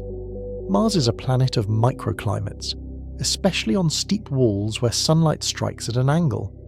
Sun-facing slopes warm earlier and reach higher peak temperatures than shaded faces, sometimes by tens of degrees. Thermal inertia controls how fast the ground responds, and it varies with grain size, porosity, and rock abundance. A dusty slope can heat quickly in the afternoon and cool quickly after sunset, while a rocky ledge can hold warmth like a small radiator. This is where the seasonal timing becomes a key piece of testimony. RSL often initiate and lengthen in warm seasons on sun-facing slopes, then slow or vanish as temperatures drop. That correlation fits the brine story, because warmth is the most obvious lever that can open a liquid window. But the same correlation also fits dry stories, because warmth changes dust mobility, cohesion, and thermal stress. Solar heating can also drive upslope and downslope breezes that subtly rearrange fine particles. A calendar match is not a confession, because Mars changes many variables at once. The planet can make two different mechanisms look synchronized, so the chapter turns the argument into a set of constraints that any mechanism must satisfy. The streaks appear where slopes are steep, where sunlight is strong, and where surface properties allow fast heating.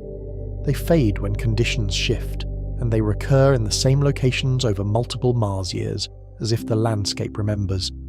The mechanism must explain initiation, downslope growth, and fading without leaving obvious contradictions. It must also explain why some slopes remain quiet, while their neighbours become active, even when they share the same crater and the same season. Begin the cross-examination of the water source problem, because liquid requires supply, not just permissive temperatures. If brines are flowing, where does the water come from, year after year, on slopes that can be warm and exposed? 4 candidates dominate the testimony, and each one carries a cost. Each candidate can be made plausible in isolation, yet each struggles under the full weight of the observations. Mars does not allow a convenient reservoir without demanding a mechanism to protect it. First is shallow ground ice, melting or interacting with salts near the surface. Mars is known to store enormous amounts of water ice, and spacecraft have mapped it in the high latitudes with radar and neutron measurements. In those colder regions, shallow ice can be stable beneath a thin insulating layer, preserved like permafrost under a desert pavement. But many RSL sites sit closer to the equator, where sunlight is stronger and long-term ice stability is harder to maintain. Shallow ice at low latitudes is expected to retreat over geologic time unless it is protected. The question is not whether Mars has ice. The question is whether the right ice survives in the right place. If low-latitude ice exists, it may be patchy, buried and insulated by dust or debris, which complicates direct expression. A few centimeters of dry regolith can slow sublimation, and a rocky lag deposit can act like armor. Yet the question becomes why narrow streaks would repeatedly tap the same hidden ice source, as if plumbing were built into the slope. If melting is involved, the heat must reach the ice without warming the whole slope enough to make the process obvious. The geometry suggests a localized trigger, not a broad thaw, and localization is hard to sustain without a clear boundary.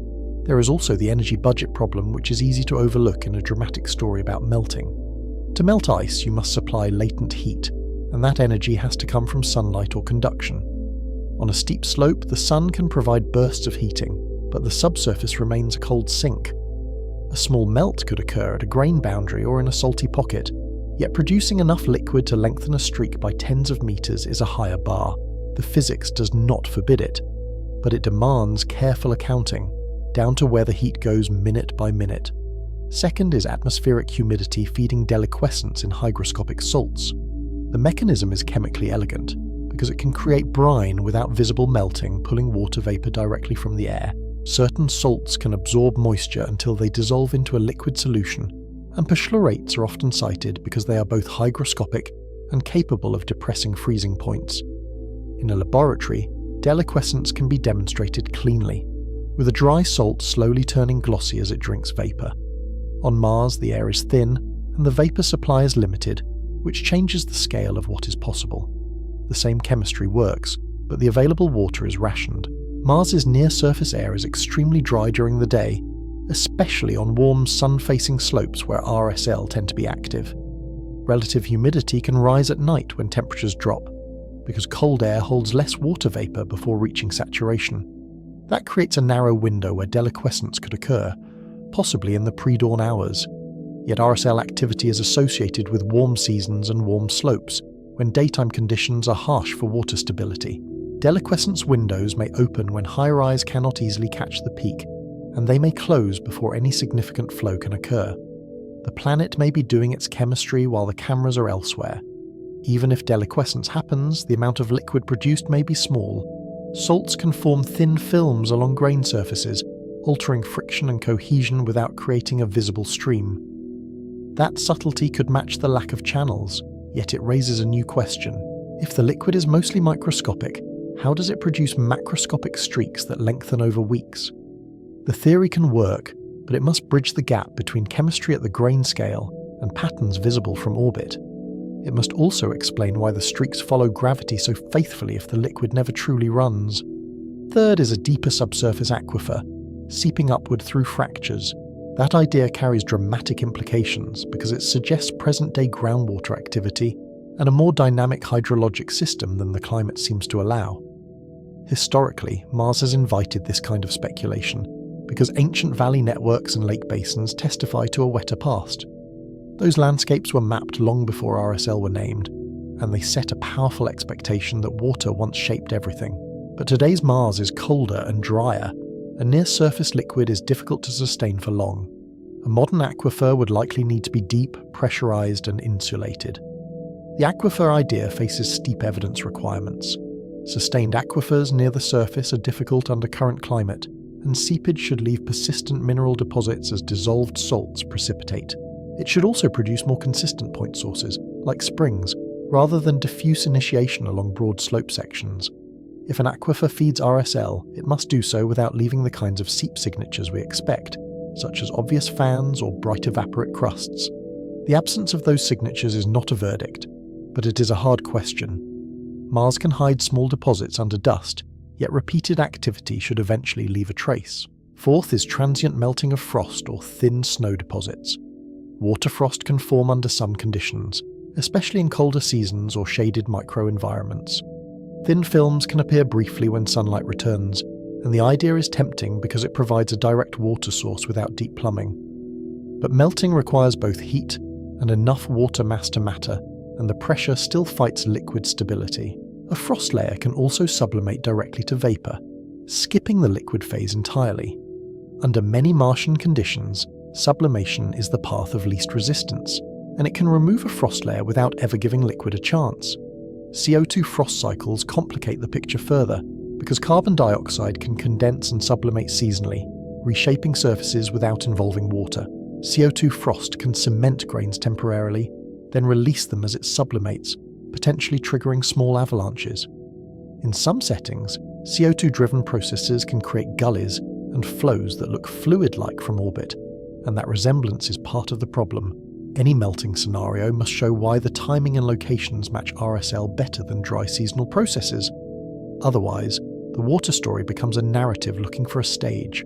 At this point, Mars as a witness sounds consistent, and consistency is not the same as confirmation. Every water source is possible in principle, but each one struggles to deliver enough liquid, often enough, in the right places. The chapter does not dismiss water, but it forces the hypothesis to pay rent in physics. It is not enough to say brine could exist. The claim must also explain scale, repetition, and the stubborn lack of obvious residue. On Mars, plausibility is common, specificity is rare. Now bring in thermal inertia as a measurable constraint, because it links climate to material properties in a way that can be mapped. Thermal inertia is, in effect, a surface's resistance to temperature change, controlled by density, conductivity, and heat capacity. Low thermal inertia suggests fine, dusty or sandy surfaces that heat and cool quickly. High thermal inertia suggests rockier surfaces that hold heat longer and may fracture under thermal stress. In plain language, it tells us whether a slope behaves like powder or like stone, and that difference can decide whether anything ever melts. Thermal inertia also shapes microclimates in a way that matters for metastable liquids. A low inertia slope can spike to warmer temperatures in the afternoon, briefly approaching thresholds where brines might form, but the same slope can cool rapidly, which can freeze or halt any liquid quickly, sometimes within minutes. A high inertia surface may never warm enough for melting, yet it can remain warmer after sunset, affecting nighttime humidity and frost stability. The timing of warmth can matter as much as the peak temperature, because deliquescence and condensation care about the overnight curve. If our cell cluster in low thermal inertia terrains, that supports dust and grain mobility explanations, because fine material is easier to mobilize and easier to darken. If they cluster near rocky outcrops, that supports localized triggers and microclimate effects, such as shadowing, heat retention, or salt concentration in protected niches. Observations often show RSL near bedrock exposures, where loose debris collects and slopes are steep. That combination is suggestive because it provides both material to move and a boundary where motion can begin. It also creates thermal contrasts, rock warming and cooling differently than dust, that can stress the surface. Seasonal timing also intersects with Mars's broader atmospheric cycle, which is subtle but measurable. CO2 condenses at the poles in winter and returns to the atmosphere in spring, changing global pressure by a noticeable fraction. Even small pressure changes matter near water's stability boundary, because they shift boiling conditions and vapor gradients. The same seasonal pulse can also alter winds and dust-lifting thresholds, changing how easily grains can move. When several drivers rise together, correlation becomes a crowded room, and it becomes harder to identify the one voice that matters. This is where the history of the debate matters, because it explains why the courtroom is so tense. Early excitement around RSL leaned toward liquid water, partly because Mars had already surprised us with evidence of ancient rivers and lakes. That earlier revolution began with Mariner and Viking images, then deepened with Mars Global Surveyor and the high-resolution era. When hydrated salts were reported near some sites, the brine narrative gained momentum and the stakes rose. If liquid water is present today, even briefly it touches astrobiology and planetary protection policy. The argument is not only scientific, it is also about what we are allowed to do next. Now compare model predictions to HiRISE observations, because the courtroom needs expectations that can be tested. If briny liquid is flowing, even in thin films, it should leave some combination of morphological and chemical traces. We might expect small channels, subtle levees, or sorted deposits at runout zones where flow slows. We might expect salt crusts, bright residues, or repeatable spectral changes tied to active periods. We might expect a relationship between flow length and available water volume. Even a reluctant brine should have habits that differ from dry grains. A liquid model also implies certain behaviours at obstacles. If a boulder sits in the path, a fluid might split around it and rejoin, potentially leaving a broader stain downslope. If a slope flattens, a fluid might spread and form a fan-shaped deposit, because momentum carries it outward. The fluid might also exploit tiny gullies and cracks, because liquids are sensitive to pathways and pressure gradients. These are not guaranteed signatures, but they are reasonable expectations. When the signatures are absent, the model is forced toward thinner and thinner flows, until the liquid becomes almost hypothetical. HiRISE, however, mostly shows surface darkening without obvious incision. Many RSL lack clear depositional fans or raised margins, even where the slope transitions to gentler terrain. The streaks often fade over time, suggesting either drying and redistribution or simple dust recoating by wind. In some sequences, the darkening looks like a change in surface skin rather than a rearrangement of the slope structure. The absence of strong geomorphic change does not rule out thin brines, but it pushes the liquid scenario toward minimal volumes. The more minimal the liquid, the harder it is to detect chemically from orbit, and the easier it is to confuse with dust. The fading itself becomes a clue worth lingering on, because it is visually dramatic. In time-lapse sequences, a dark streak can appear like a fresh brushstroke, then slowly lighten until it nearly disappears. That behaviour could reflect evaporation and salt precipitation, followed by dust settling that masks the residue. It could also reflect a dry avalanche exposing darker grains, then gradual brightening as fine dust resettles from the atmosphere. Both stories can produce the same visual arc, which is why the case remains open. The planet offers an effect, then withholds the close-up of the cause. There is also a practical limitation that shapes the entire debate, and it rarely feels cinematic. RSL are narrow, and their most active moments may last hours, while orbital imaging revisits on a schedule of days or weeks. That mismatch means we often see before and after, not the act itself, and that gap is where interpretations breed. It is like arriving at a shoreline after the tide has turned, then arguing about the height of the wave. Mars is not only distant, it is poorly timed for our instruments. CHRISM enters again as supporting testimony, but its limitations remain central to the cross-examination. Its pixels are large compared to narrow streaks, so signals are diluted by mixing with surrounding terrain. Dust coatings can mask absorption features, and timing rarely matches peak activity, because orbital passes do not wait for local noon on a specific slope. Hydrated salt signatures can reflect bound water in minerals, not active brines. A detection can be real and still not prove present-day liquid, which is a frustrating distinction in a high-stakes debate. Spectral ambiguity is a familiar problem in planetary science, and Mars is an expert at it. A thin dust layer can hide mineral signatures, and a rough surface can scatter light in ways that complicate interpretation. Even when hydrated salts are present, they may record ancient episodes of brine activity rather than something happening now. The planet keeps its secrets by mixing old evidence with new behaviour.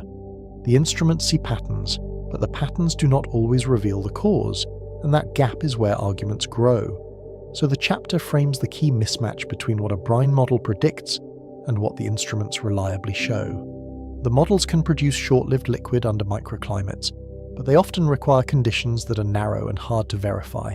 The observations show repeatable darkening and fading, but they rarely show unambiguous liquid fingerprints. The case becomes a contest between plausibility and specificity. What can happen is not the same as what is happening, and Mars keeps forcing that distinction. Now shift the narrative towards slope physics, because steepness is a loud clue that refuses to be ignored. RSL often initiate on slopes near the angle of repose, where granular material is metastable and sensitive to small disturbances.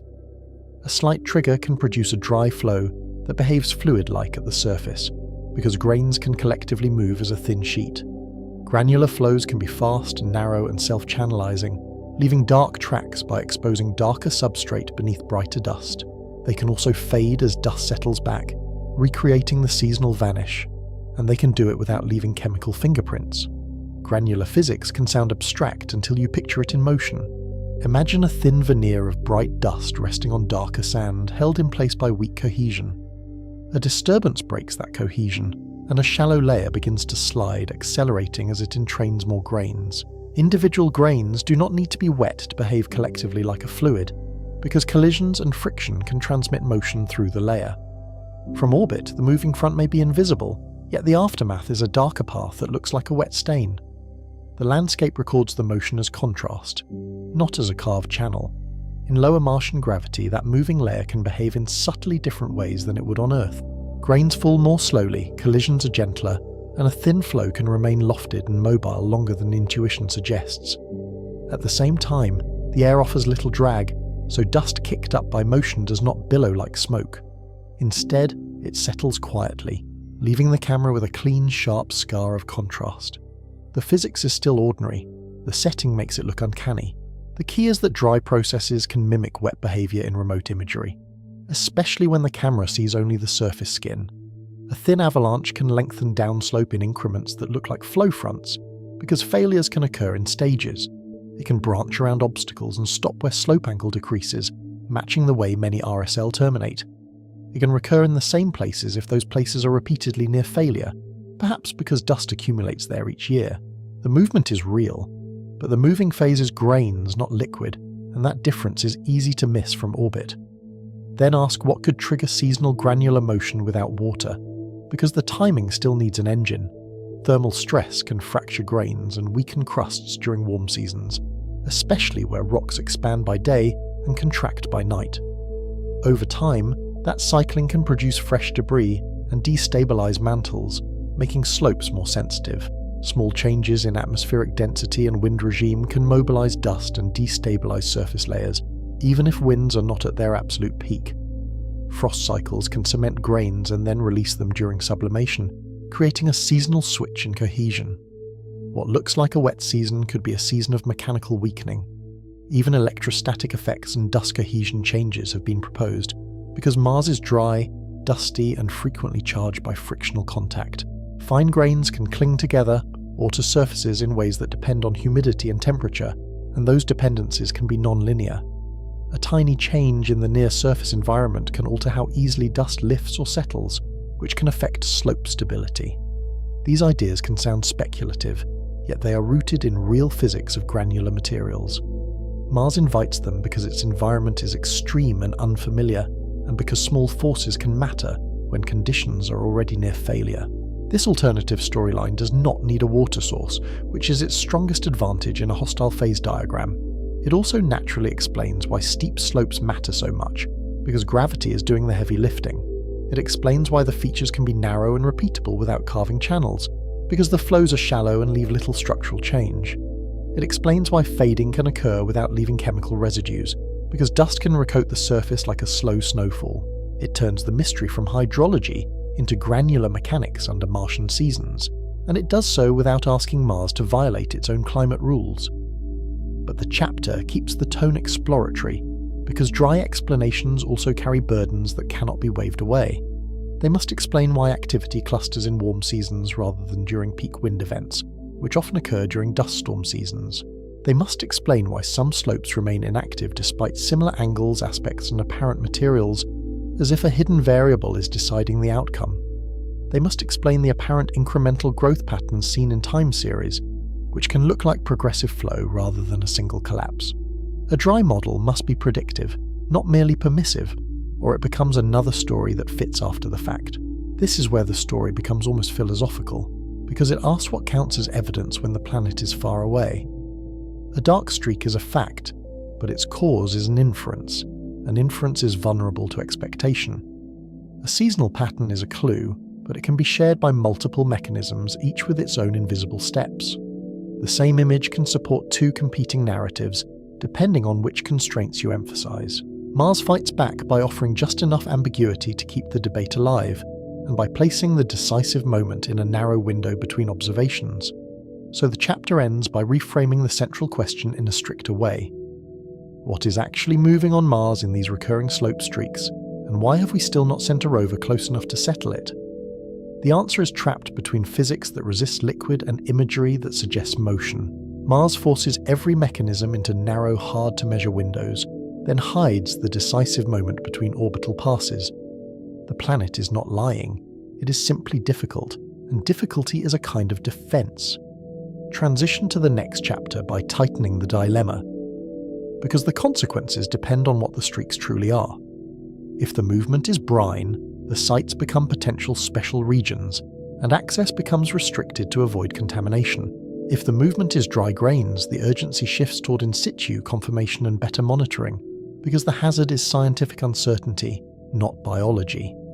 Either way, the line between wet and dry stays razor thin, and the mystery survives in the space between models and pixels. Mars remains on the stand and the verdict is still out.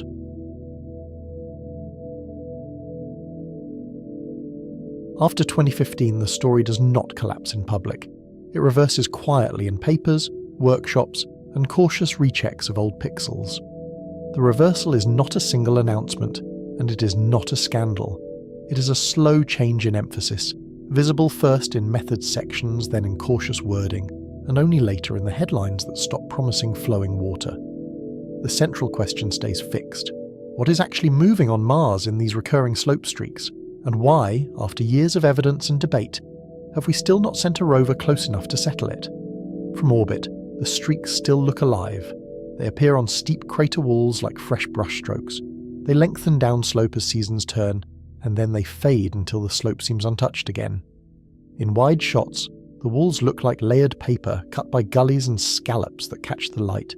In close-ups, the surface is granular and restless, an amphitheatre of dust, sand, and fractured rock waiting for a trigger. The water narrative had momentum because it joined two kinds of evidence. HiRISE showed seasonal growth and fading, while CRISM suggested hydrated salts near active sites. In the early 2010s, that combination felt like a rare alignment. Mars had already taught scientists to expect hidden water chemistry, and hydrated salt sounded like the kind of clue that survives in a cold, thin atmosphere. There was also a deeper chemical intuition at work. On Earth, salts that bind water in their crystal structure often form where water has been present, even briefly, and they can persist long after the liquid is gone. In mineral terms, hydrated does not mean dripping wet. It means water molecules or hydroxyl groups are locked into a lattice. That distinction matters because a hydrated salt can be a fossil of past conditions rather than proof of liquid today. The appeal was also visual. Dark streaks that grow in the warm season resemble wet stains on Earth, and the human brain is quick to map familiar physics onto unfamiliar landscapes. That instinct is powerful, and it is not irrational. In everyday life, darkening is a proxy for moisture, because water changes how surfaces scatter light and reduces the brightness of fine dust. But the instruments never matched in scale. HiRISE watched meter-scale lines, while CRISM averaged light across footprints that could swallow the entire streak and its neighbours. HiRISE is a camera built for texture and change. It resolves boulders, ripples, and the crisp edges of small landslides, and it can return to the same slope repeatedly to build a time series. Its images have a particular clarity. You can see the grainy fabric of dunes, the sharp rims of small impacts, and the subtle roughness that hints at where loose material has recently moved.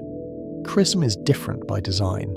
It is a spectrometer that splits sunlight into many narrow wavelengths, then looks for absorption features that hint at minerals, frost, or hydrated compounds.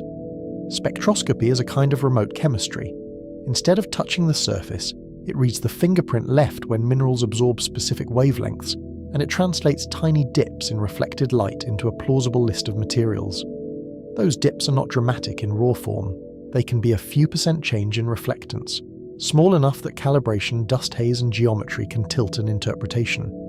That difference matters because the RSL question is a question of both geometry and chemistry. One instrument sees the fine line, the other sees the possible salt. Reanalysis starts with that mismatch and treats it as a first-order problem. If a CRISM pixel mixes multiple terrains, a spectral signature can be real and still misassigned. Pixel mixing is not an abstract caveat. It means a narrow dark line can sit inside a pixel dominated by brighter, salt-bearing ground nearby. Picture the geometry in motion. A HiRISE streak might be 2 meters wide, while a CRISM footprint covers tens of meters across, and the spectrum becomes a weighted average of everything inside. In that average, the streak can be present yet contribute only a small fraction of the signal. If the adjacent terrain contains salts, dust, or bright bedrock, those surfaces can dominate the spectrum even when the streak is the feature of interest. This is where the rechecks become almost forensic. Researchers overlay maps, align coordinate frames, and ask whether the hydration pixel truly sits on the active line or merely overlaps the neighbourhood. They also revisit how the footprints are projected onto steep terrain. A crater wall is not a flat map, and small errors in slope geometry can slide an apparent detection sideways when it is draped onto a three-dimensional surface. Even small pointing uncertainties matter. A shift of a fraction of a pixel can move the centre of a chrism footprint from the streak to the brighter shoulder beside it, and the spectrum will still look coherent. Signal to noise becomes the second pressure point.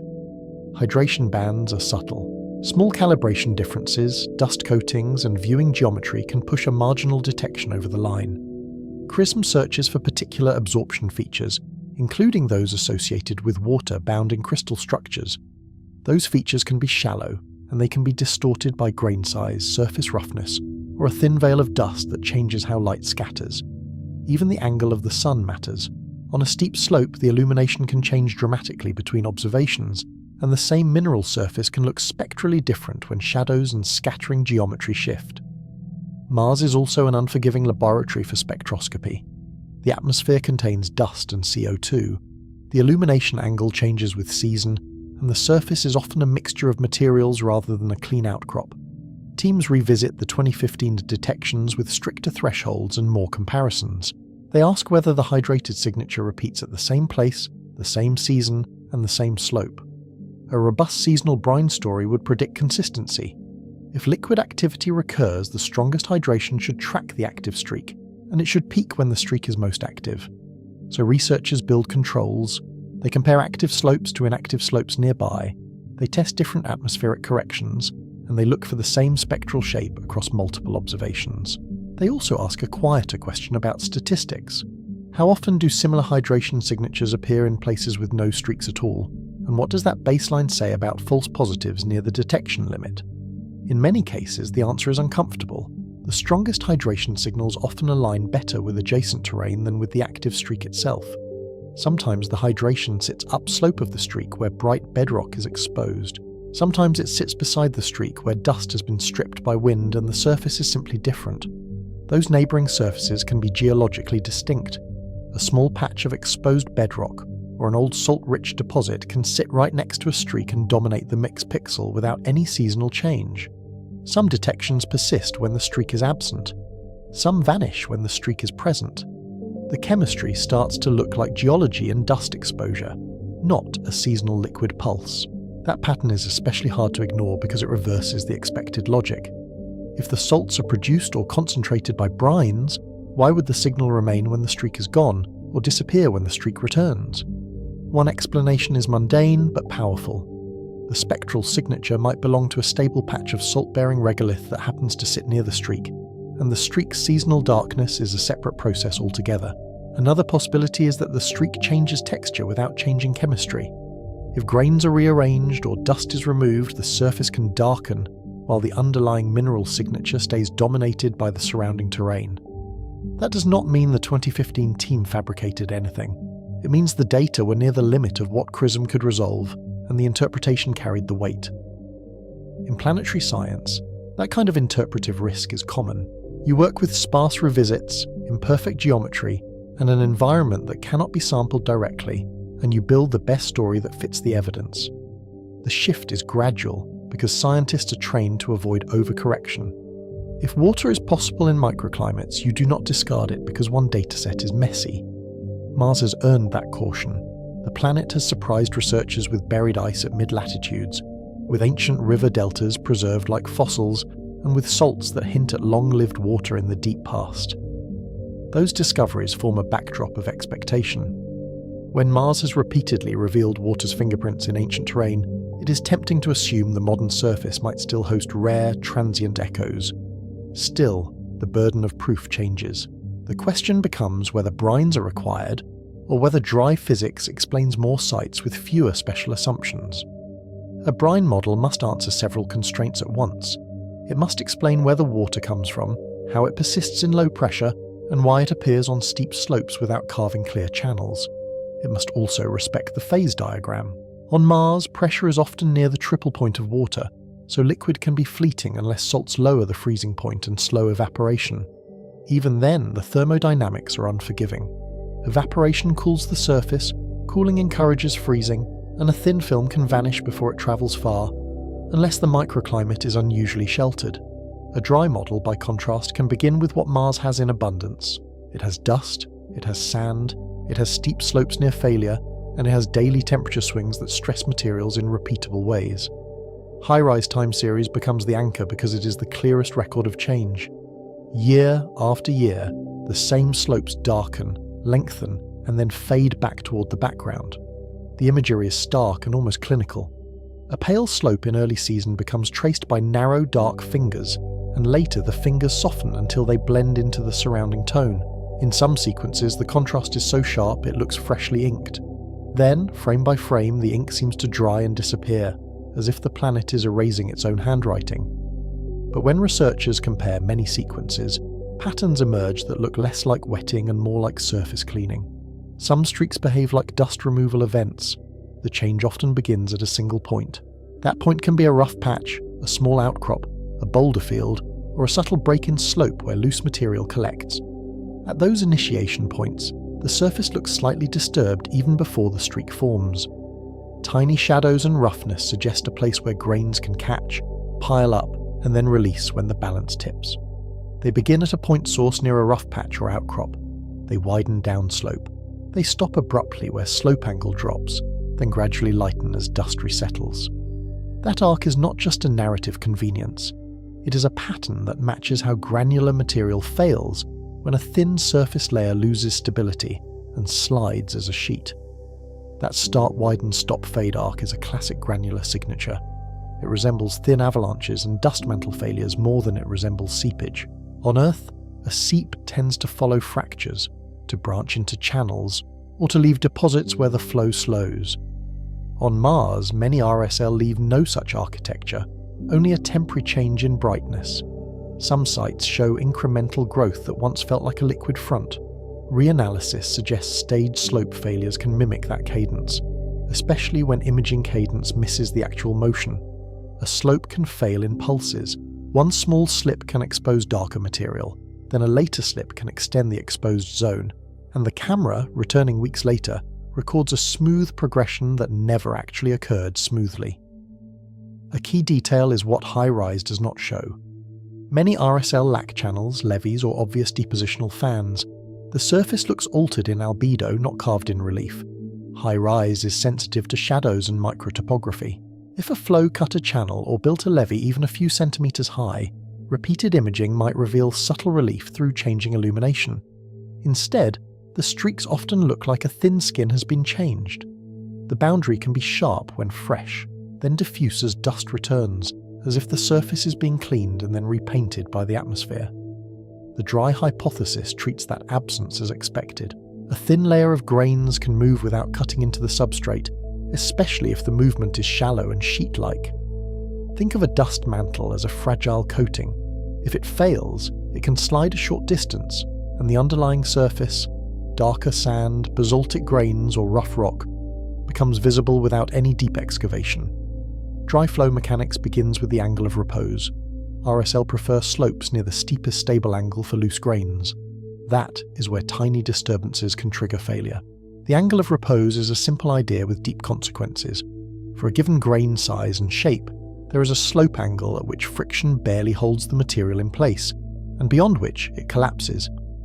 On Mars, lower gravity changes how grains interact, but it does not remove friction. It shifts the balance, and it can make thin layers more sensitive to small triggers like vibration, thermal cracking, or gas flow through pores. Granular material has its own kind of flow. It can surge, spread, and self-channelize through friction and collisions, even with no liquid binding grains together. In a granular avalanche, grains collide and transfer momentum, and the moving layer can behave like a fluid for a brief time. It can form lobes, it can create narrow tongues, and it can stop abruptly when friction wins. That fluid-like behavior can be deceptive from orbit. A thin, fast-moving sheet can leave a smooth-edged mark, and the mark can look like a viscous flow even when the motion was dry and brief. Grain size sorting matters because it changes friction. A moving layer can segregate coarser grains and leave finer grains behind, altering texture and reflectance without large volume transport. This sorting is a quiet sculptor. Coarser grains can roll to the front of a moving sheet, while finer dust can be lofted or left as a thin residue, and the optical properties of the surface change accordingly. The most important optical trick is dust. A veneer only millimeters thick can brighten a slope dramatically.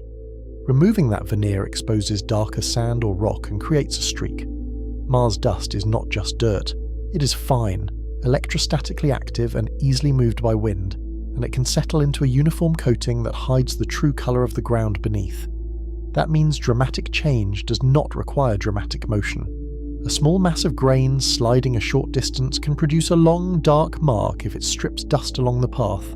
In that sense, the streak is an optical footprint, not a deposit. The movement can be thin and fast, while the visible mark persists for months, as a contrast between cleaned and coated terrain. The fading phase also becomes easier to explain.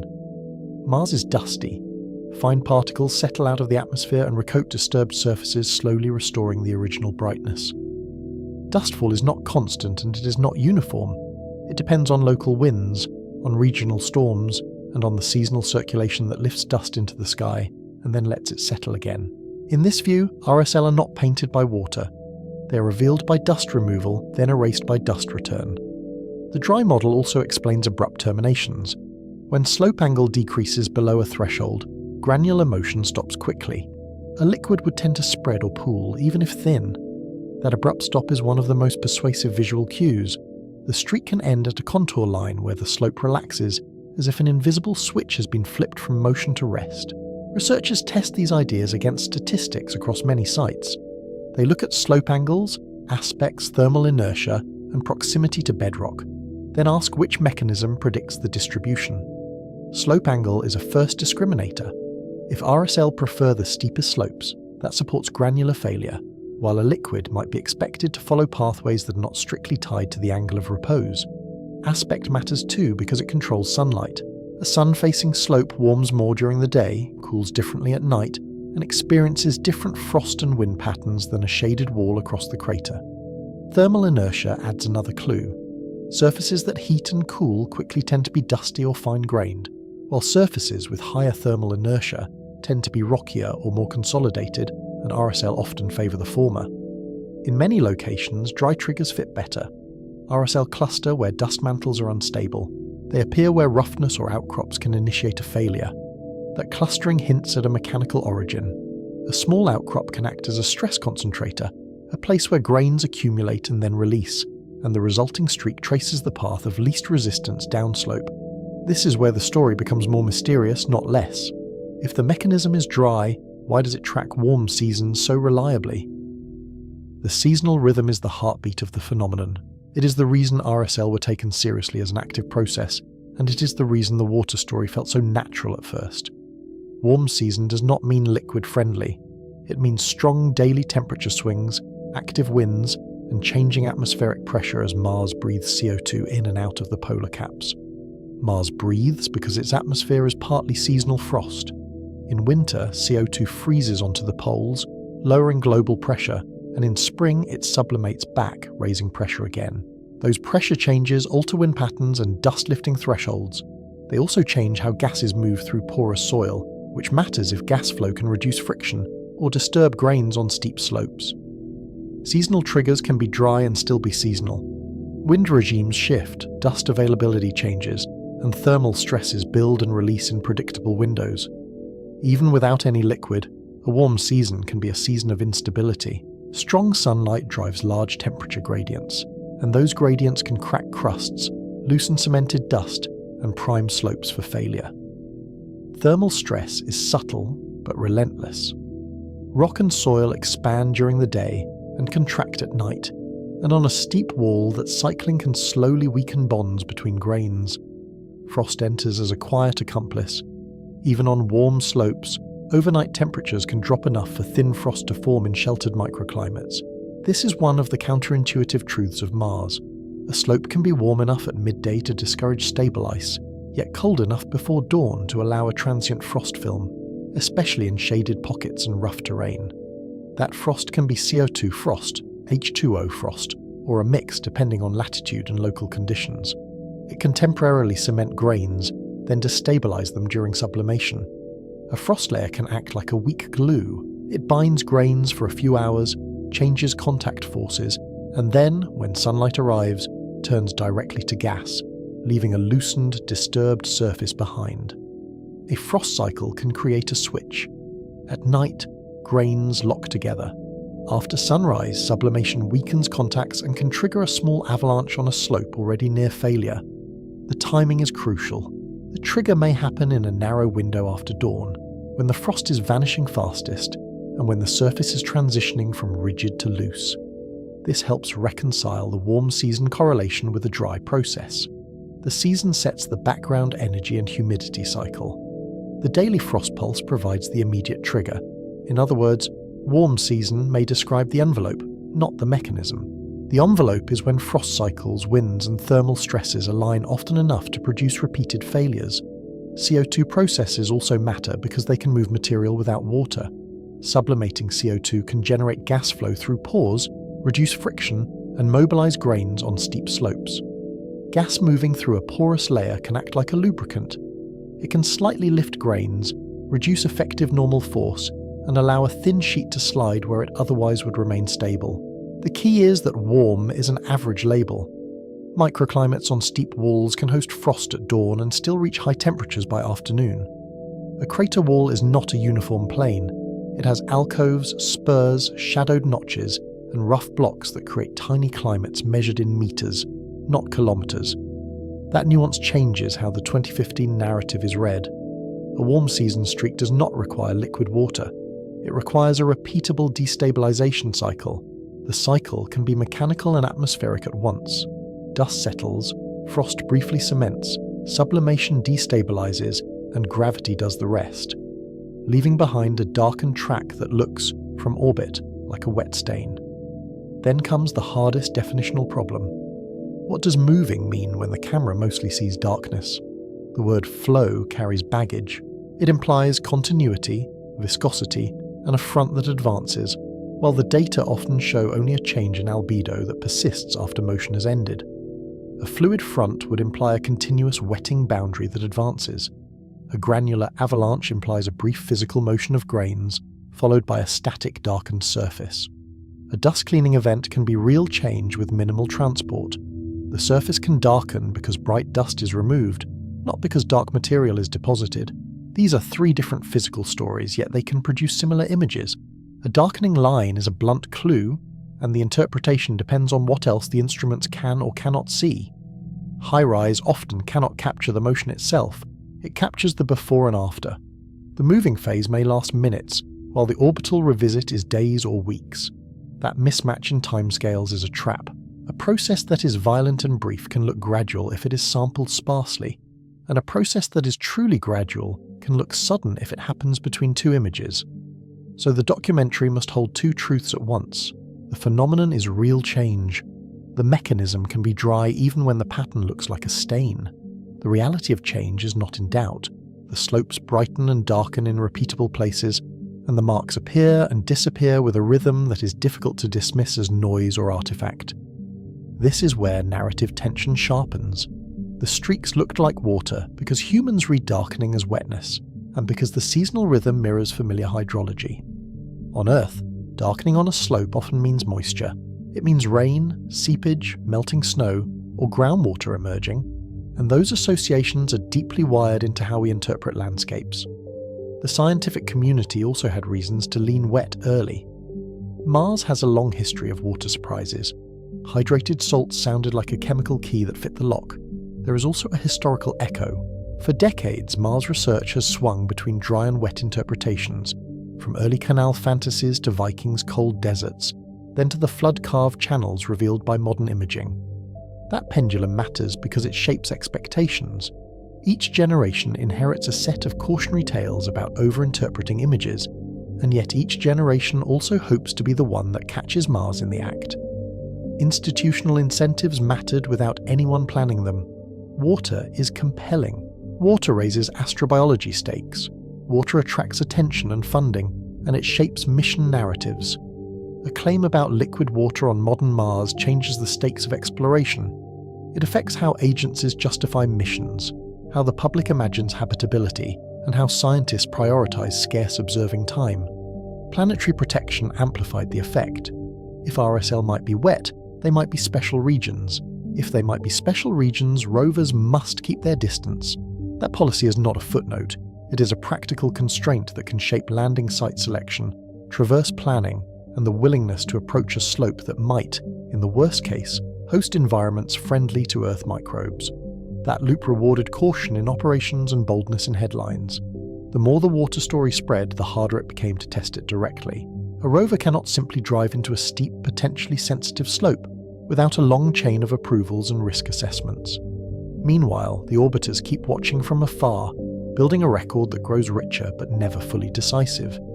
Meanwhile, the dry story grew in the background because it reduced contradictions. It did not need a water source. It did not need sustained humidity. It did not fight the phase diagram. The phase diagram is the quiet judge in the room. Under Mars's typical pressures, pure liquid water is unstable, and it either freezes or boils away unless salts, microclimates, or transient conditions intervene. It also matched more of the HiRISE morphology. Point source initiation, downslope widening, abrupt stopping, and gradual fading are natural outcomes of granular failure and dust resettling. Those are the kinds of patterns geomorphologists recognize.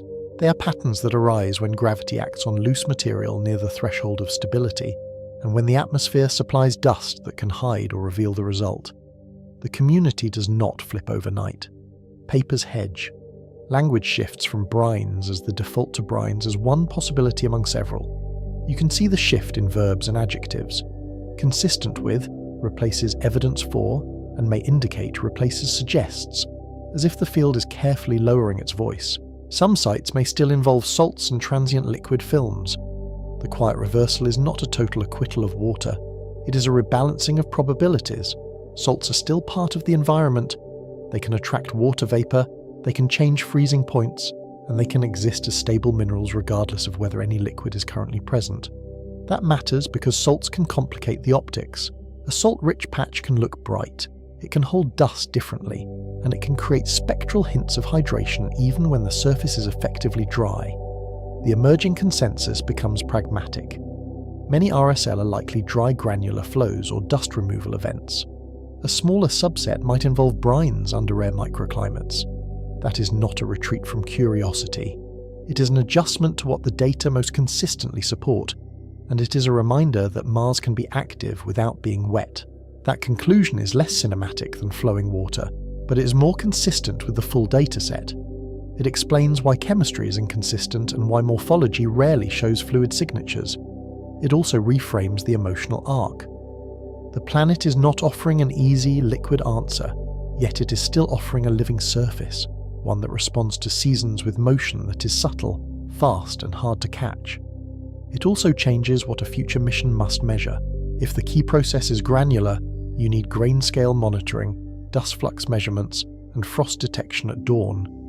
That means instruments that can see texture changes at the centimeter scale, sensors that can log temperature and humidity through the night, and cameras that can watch a slope continuously rather than in snapshots.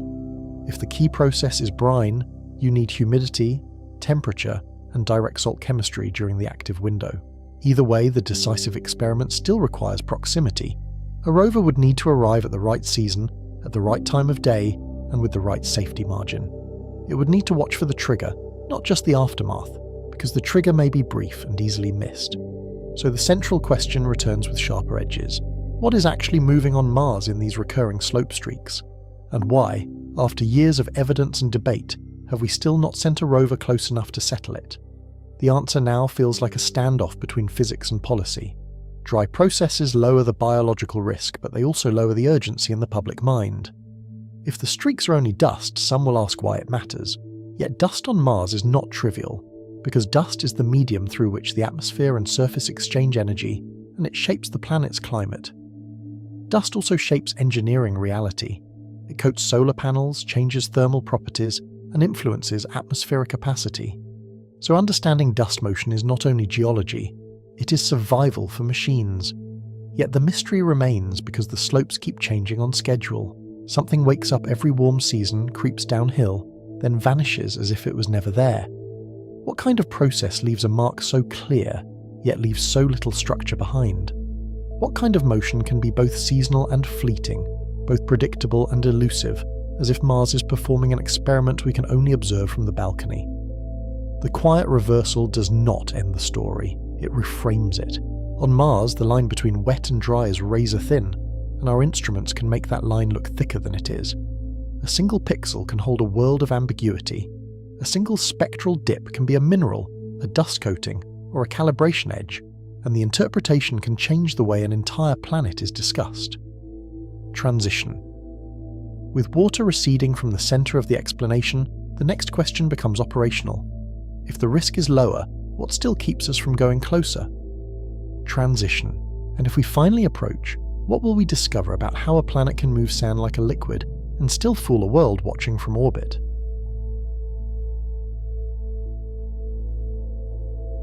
The central question sharpens into an operational accusation. If something is moving every warm season, why have we not driven up to it? The frustration is practical, almost mechanical, because Mars is not abstract anymore. We have wheels, drills, cameras, and years of experience navigating hazards. So why does the most provocative motion on the planet remain, stubbornly, a remote observation? On screen, the evidence looks almost taunting. A sunlit crater wall, a smooth apron of dust, and then a set of dark streaks that were not there before. The imagery is crisp enough to feel immediate, yet distant enough to deny touch. In one frame, the slope is clean and pale. In the next, thin lines run downhill like ink pulled by gravity. For nearly 2 decades, a NASA orbiter has watched Mars repeat itself, as if the planet is running a seasonal experiment on a timer. The cadence is familiar now. Dark lines appear, extend downslope, then fade until the wall looks untouched. The cycle is so regular that it resembles a controlled test, except the experimenter is the planet itself. The camera lingers on time series images, frame after frame, with the same boulders and outcrops acting like fixed landmarks. Against that still geology, the streaks behave like living things, arriving, growing, and retreating with the year. Their boundaries sharpen, then soften, as if the surface is briefly rewritten and then erased. Even the name carries uncertainty. Recurring slope lineae describes what we see, not what they are, and that is a telling choice. The label avoids claiming water, avoids claiming sand, and refuses to settle the argument. It is a scientific placeholder that admits, quietly, that the pixels are ahead of our certainty. By now, the debate has narrowed to 2 families of explanations, and both can fit the same pixels from orbit. Either water is involved in some form, perhaps as brines or dampened grains, or dry grains are staging a convincing imitation. The uncomfortable truth is that Mars can produce similar-looking outcomes through very different physics. That scientific ambiguity should invite a simple response. Go there, measure directly, and end the argument with instruments on the ground, where chemistry and temperature can be read instead of inferred. A probe does not have to guess what darkness means. It can test conductivity, measure humidity, and watch grains move in real time. Instead, the story runs into rules, risk, and mission design. The very possibility of habitability turns a target into a restricted zone, and that restriction is not a footnote. It shapes where we land, how we drive, and what we are allowed to touch. In a field built on exploration, this is a boundary drawn in advance. Planetary protection is the first gate, and it is not optional. It is a treaty-driven discipline meant to prevent forward contamination, built into mission planning long before a rocket ever rolls out. It is also a kind of humility, an admission that we carry biology with us, whether we intend to or not. The foundation is international. The Outer Space Treaty commits spacefaring nations to avoid harmful contamination, and COSPAR guidelines translate that principle into practical requirements that engineers must satisfy. Those guidelines are not merely philosophical. They become checklists, assays, and design reviews with consequences for every bolt and seal. Forward contamination means Earth microbes hitchhiking to Mars and surviving, even if only in a sheltered crack or a transient wet patch. Even a small probability matters when the question is life itself, because the damage would be irreversible. Once Earth biology is introduced, the scientific record becomes suspect, perhaps forever. Microbes are not hypothetical stowaways. They live in clean rooms, they endure desiccation, and some form spores that tolerate radiation and vacuum better than the intuition suggests. Some bacteria can persist in nutrient-poor environments by slowing their metabolism to a crawl. Others survive in salty, cold or acidic niches that resemble the harsher corners of Mars. The policy logic is conservative by design. If we might seed a habitable niche, we could erase the evidence we came to find, and we might never know we did it. A false positive would not just be embarrassing, it would rewrite public belief, funding priorities, and scientific careers around a contaminated mistake. NASA and international partners translate that logic into categories and requirements. Some places are treated as ordinary terrain, and some become special, with rules that tighten like a ratchet. Category decisions happen early, because they determine how clean the spacecraft must be at launch. They also determine how freely the mission can move once it arrives. A special region is defined by potential for Earth microbes to replicate, even temporarily. That definition tracks temperature, water activity, and access to liquid, because biology needs more than just moisture in a poetic sense. It needs usable water, tolerable chemistry, and time above a metabolic threshold. Water activity is the key phrase, and it is more precise than it sounds. It measures how available water is for biochemical reactions, because salty solutions can contain water yet still be hostile to life. In plain terms, it asks whether water is free enough to be used, rather than locked up by dissolved salts. A brine can be liquid and still be biologically punishing. Temperature matters just as sharply. Many terrestrial microbes slow down or stop below freezing, but brines can remain liquid at sub-zero temperatures, and that is where the worry begins. On Mars, the difference between solid and liquid can hinge on a few degrees and the right salt mixture. A short-lived melt, even at dawn or dusk, changes the ethical equation. RSL sites sit uncomfortably close to that boundary in the public imagination. If they are brines or wet soils, they could qualify as special regions, and the classification would change what missions are allowed to do. The implication is immediate. A rover that is perfectly acceptable elsewhere may be unacceptable here. The line on the map is invisible, but the restriction is real. The irony is that we cannot confirm the category without close-up measurements. From orbit we see reflectance, shadows and subtle colour changes, not the micro-environment between grains. We do not see the thin films, the pore spaces, or the salt crusts that decide whether microbes could replicate. We see a surface signature, and we argue about what could cause it. Once a site is treated as potentially special, the sterilisation bar rises sharply. Hardware must meet stricter bioburden limits, and operations become constrained, sometimes down to how close a wheel track may pass. The rules can specify standoff distances and require detailed contamination models. Even the dust kicked up by a wheel becomes a concern because dust is a vehicle for microbes. Sterilisation is not a single wipe-down step. It is a mission-wide architecture that affects materials, assembly, testing, and even what lubricants you can use, because some chemicals trap microbes or resist cleaning. A porous gasket, a threaded cavity, or a complex mechanism can become a hiding place. Engineers learn to see the spacecraft as a landscape of microbial shelters. Cleanliness is counted, not assumed. Teams swab surfaces, culture samples, and estimate spore burden. Then they track those numbers through integration like accountants tracking a budget. The language is clinical for a reason, because the risk is statistical and cumulative. Each handling step adds probability, and probability is what policy tries to drive down. Older landers used heat sterilisation in Viking-era approaches, but modern rovers are not built that way. Their complexity makes full sterilisation costly and risky, and it can break the very instruments we rely on. Vikings' philosophy was closer to quarantine medicine than to modern electronics manufacturing. It was built to endure a bakeout that would cripple many contemporary components. Viking could bake major components because its systems were simpler and its tolerances were different. A modern rover carries delicate electronics, composite materials, seals and cameras that do not appreciate prolonged high heat. Adhesives can outgas, plastics can warp, and precision alignments can drift. In a rover, small changes can cascade into mission-ending failures. A rover like Curiosity or Perseverance is assembled with thousands of parts. Many components cannot tolerate high-temperature sterilisation without performance loss, and redesigning them would ripple through the entire mission. The supply chain would change, the qualification testing would expand, and the cost would climb. Cleanliness is never free, because it competes with reliability and schedule. Even if you could sterilize everything, you must keep it clean. That means controlled environments, careful handling, and procedures that slow assembly and raise costs, because every human touch becomes a contamination event. Clean rooms are not sterile rooms, and technicians are not robots.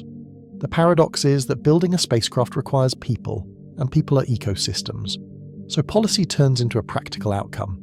If RSL might be wet, then a standard rover cannot simply approach and touch, even if the science team is desperate for a close look. The mission might be forced to stop short, to observe from a distance, and to accept uncertainty as the price of compliance. That distance can be measured in meters, but it feels like a gulf. That creates a paradox that feels almost cruel. To protect possible Mars life, we avoid the places where modern water might exist, and we do it precisely because those places matter most. The more interesting the site becomes, the harder it is to legally approach it. The policy is doing its job, yet the science is left staring at a locked door. And because we avoid them, we keep arguing from orbit. The uncertainty persists, and the policy caution remains justified by that same uncertainty, like a lock that requires the key it refuses to let you reach. Each new image can intensify the debate without resolving it. The loop is self-reinforcing, and it has lasted longer than many missions. This is the interpretive loop at the heart of the documentary. Images suggest water, physics resists it, and rules delay the decisive test, leaving the streaks to reappear like unanswered questions. The planet provides repetition, but repetition is not proof. It is a pattern that can be explained in more than one way. From orbit, the streaks look dark, but darkness is not a substance. It can be wetness, it can be roughness, it can be a thin veneer of coarser grains that scatter light differently. It can also be dust removal, revealing a darker substrate that was always there. The camera sees brightness, and we translate brightness into stories. Spectrometers try to help by reading the fingerprint of minerals in reflected sunlight. Yet the streaks are narrow, and the pixels often mix streak, dust, and bedrock into a single average signal. That mixing is not a minor nuisance. It can erase a weak hydration feature and replace it with the signature of the surrounding slope. Even if a brine exists, it might be fleeting. A thin film could darken grains for hours, then vanish, leaving only a rearranged surface and a seasonal pattern that mimics liquid behavior. Mars also has a habit of exaggerating small changes, because dust is so mobile and surfaces are so delicate. A subtle process can leave a bold mark. The camera cuts to a slope in late afternoon light, shadows stretch, the angle steepens, and the streaks align with gravity, as if Mars is drawing with the simplest force it has. The lines look purposeful, but they may be nothing more than material choosing the easiest path downward. The beauty of the pattern is part of the trap. Our brains want it to mean something familiar. Even if planetary protection vanished overnight, engineering would still block the easy approach. RSL occur where rovers are least comfortable, and where mission managers become allergic to risk. These are not gentle plains or broad deltas. They are steep walls, fractured rims, and slopes that behave like they are waiting to fail. They form on steep slopes, often near the angle of repose. That is terrain designed to defeat wheels, traction models, and conservative driving rules because the soil is already close to failure. If the surface is actively moving, then it's also actively unpredictable. A rover is not just an observer in that environment, it becomes a trigger. The angle of repose is not a metaphor. It is the steepest angle at which loose material can rest without sliding, and it depends on grain size, cohesion, and even electrostatic effects. Fine grains can lock together, then suddenly collapse when disturbed. On Mars, low humidity and dusty surfaces can also build static charges that subtly change how grains cling. When a slope sits near that limit, small disturbances matter. A vibration, a temperature change, or a tiny collapse can trigger motion, and a rover is a disturbance on wheels. The rover's mass concentrates through small contact patches, and those patches can punch through a crust. A wheel that breaks a thin surface layer can discover, too late, that the layer was carrying the load. Rovers are not mountain goats. Their mobility systems are optimized for traversable plains, gentle slopes, and predictable wheel-soil interaction, where engineers can model slip and plan safe paths. They can climb, but they climb with caution, and caution is slow. On a steep wall, slow can mean missing the season entirely. A steep crater wall adds multiple hazards at once. Slippage increases, wheel sinkage becomes harder to predict, and a small error can become irreversible because gravity does not negotiate.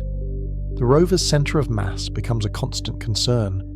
A minor tilt that is safe on flat ground can become dangerous when combined with a lateral slope. On Mars, traction is already a compromise. Lower gravity reduces normal force on wheels, while fine dust can behave like talcum, and cohesive crusts can break without warning under load. The same soil can act firm in one spot and fluid in the next. Engineers can model average behaviour, but a rover fails in the exceptions. The risk is not only getting stuck. A rover that slides can tip, damage its arm, or lose a safe orientation for communications and thermal control, turning a science campaign into a rescue attempt. Rescue attempts consume time, power, and attention, and they rarely restore full capability. Mars is unforgiving to second chances. A tipped rover is not just inconvenient. Antennas may no longer point properly, solar panels may shade themselves, and radiators may overheat or overcool depending on the new geometry. Even nuclear-powered rovers depend on thermal balance, because electronics have operating limits. The environment is cold, but internal heat can become a problem when airflow is minimal. RSL are also narrow and seasonally timed, which makes targeting harder. You need to arrive at the right slope, in the right season, with margin, and Mars is not generous with margins. The most active window may occur when the sun angle is changing quickly. A delay of a few weeks can turn an active line into a faint stain. The most active window may be brief, and orbital cadence already misses the moment.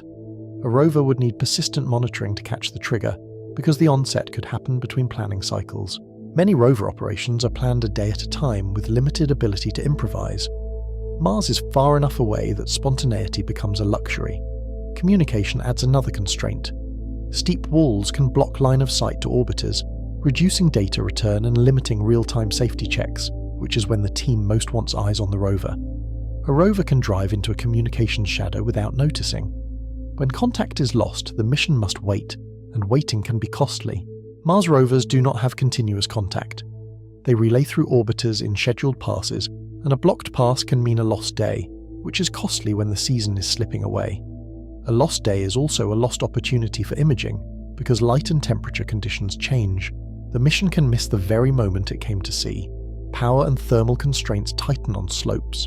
Solar angles change, shadows lengthen, and the rover must keep itself warm and operational, even as it spends energy on careful driving. A shadow can drop temperatures quickly, and cold affects batteries, motors, and mechanical joints. The slope becomes not just a terrain problem, but a survival problem. For nuclear-powered rovers, the issue is not sunlight, but heat management and time. Slower driving means more hours exposed to cold nights and less time for instrument work, which compounds risk. It also means more wear on wheels and actuators, because careful driving is still driving. Every soul spent on approach is a soul not spent on science. Landing is the next barrier, and it is a major one. You do not land on a steep wall, and you cannot guarantee a short, safe drive to one, no matter how tempting the target looks from orbit. The safest landing sites are chosen for predictability, not for drama. A mission that lands safely but far away may never reach the slope at all. Mars landing ellipses are chosen for safety first. Engineers want flat terrain, low rock abundance, and predictable atmospheric entry conditions because landing is a sequence you cannot pause. The atmosphere is thin and variable, and the vehicle arrives fast. There is no time to negotiate with a cliff face. Entry, descent, and landing is a chain of irreversible steps. A parachute deploys, a radar locks, thrusters fire, and the vehicle commits to a spot within an ellipse that is still kilometers wide. Even with modern guidance, the landing footprint is not a pinpoint. A small error in wind or density can shift the touchdown point by a dangerous distance. To reach an RSL site, you would likely land far away. That makes the mission a traverse campaign with uncertain payoff and high operational cost, especially if the route crosses dunes or fractured ground. Dunes can trap wheels, and fractured ground can hide sharp rocks. The rover must survive the journey before it can even begin the experiment. RSL sites also cluster in rugged topography like canyon walls and crater rims.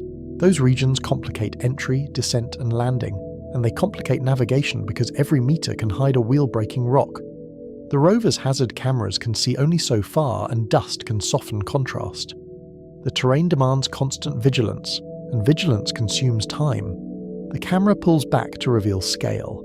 The streaks are thin, but the cliffs are enormous, and the safe landing zones sit like islands separated by treacherous terrain.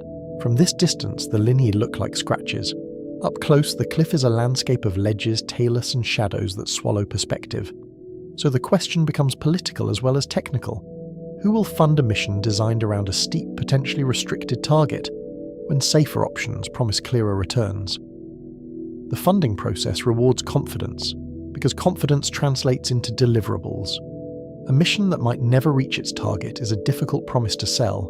Mission selection is a competition, and proposals must promise high science return with manageable risk. A risky slope campaign can lose to safer, richer geology, even if the mystery feels more urgent. Review panels do not only ask what we might learn, they ask what we will learn, given constraints that have ended missions before. This is not cowardice, it is stewardship. A flagship rover can cost billions, and the agency must justify that cost to governments and taxpayers who expect results, not heroic failure. The public remembers images, but budgets remember outcomes. A mission that fails on a cliff can chill exploration for a decade. That is why recent flagship rovers prioritized ancient habitable environments. Clay-bearing sediments, deltas, and lake beds offer thick records of past water, written into minerals that do not vanish overnight. Those records are slow geology, not fast weather. They wait patiently for a rover to arrive. Ancient environments are scientifically generous. They preserve minerals, textures, and stratigraphy that can be sampled on relatively safe terrain, where repeated measurements build confidence instead of drama. A delta is a natural archive, layered like pages in a book. Each layer captures a different moment in Mars' climate history. Clays, for example, form in the presence of water and can trap organic molecules within their layered structures. They are not proof of life, but they are a stable archive of chemistry. They also record pH and water-rock interaction, which helps constrain whether an environment was friendly or harsh. In other words, they preserve context, and context is what astrobiology needs. A delta does not require a rover to climb a near-failure slope. It offers a wide workspace where the arm can drill, cache, and analyze repeatedly, building a story from multiple lines of evidence. The rover can sample different facies, compare grain sizes, and map mineral transitions. The science becomes cumulative, and cumulative science is persuasive. This is the safety versus science trade-off, but it is also a certainty versus uncertainty trade. Ancient rocks are stable targets with interpretable context, while active streaks can disappear before you arrive. A rover can spend years exploring a delta and still have meaningful results. A rover can spend years chasing RSL and arrive to silence. RSL are active, but they are ambiguous. A rover could arrive and find nothing happening, or find a dry process that leaves little chemical signature, and that outcome would be hard to sell as a triumph. Even a successful approach might yield a negative result, and negative results are harder to celebrate.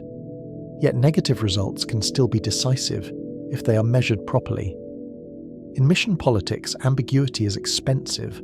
A proposal built around a phenomenon that might be dust can be framed as a gamble, and gambles lose when budgets tighten. The risk is not only financial, it is reputational, because a mission's legacy can shape what gets funded next. Yet the counter-argument is equally strong. If RSL are one of the only modern active processes tied to possible water, then avoiding them is a blind spot, and blind spots are where discoveries hide. Mars today is mostly cold and dry, so any exception matters. If the planet still moves water, even briefly, it changes how we think about habitability right now. The documentary's tension peaks here. We are searching for life, but our search strategy can prevent us from sampling the best present-day candidates, even when they are practically waving at us. The streaks recur like a signal, and we respond with distance. It is a strange kind of stalemate between curiosity and caution. Planetary protection does not oppose science. It protects science from self-inflicted contamination, and it protects Mars from our assumptions, because history shows how easily humans mistake their own fingerprints for nature. The discipline grew out of the earliest days of planetary exploration, when the first landers forced a new question: what if we bring Earth with us? On Earth, contamination has fooled laboratories and field teams for decades. A single stray microbe can masquerade as a discovery, and Mars would amplify that mistake into a headline that never dies. The more extraordinary the claim, the more damaging the contamination. In astrobiology, credibility is part of the instrument suite, but the policy was built for a world where we could identify special regions confidently. RSL sit in the grey zone where classification depends on interpretation, and interpretation depends on distance. The rules are clear, but the inputs are fuzzy. That mismatch is where the system strains. If they are dry granular flows, then the special region concern weakens. If they are brines, then the concern becomes urgent and non-negotiable, because brines are precisely the loophole life can exploit. A brine can persist when pure water cannot. It can seep, darken, and disappear without leaving a pond behind. Brines matter because salts lower the freezing point of water. On Mars, where pressure and temperature often push pure water toward ice or vapor, salts could keep liquids stable for short periods. Certain perchlorate and chloride salts are especially effective at depressing freezing points. That chemistry is mundane on Earth, but on Mars it becomes a potential engine of change. Yet salts also make water less biologically friendly. The same chemistry that allows liquid to exist can reduce water activity, creating a strange middle ground that is neither clearly habitable nor clearly sterile. Some Earth microbes tolerate high salinity, but tolerance has limits.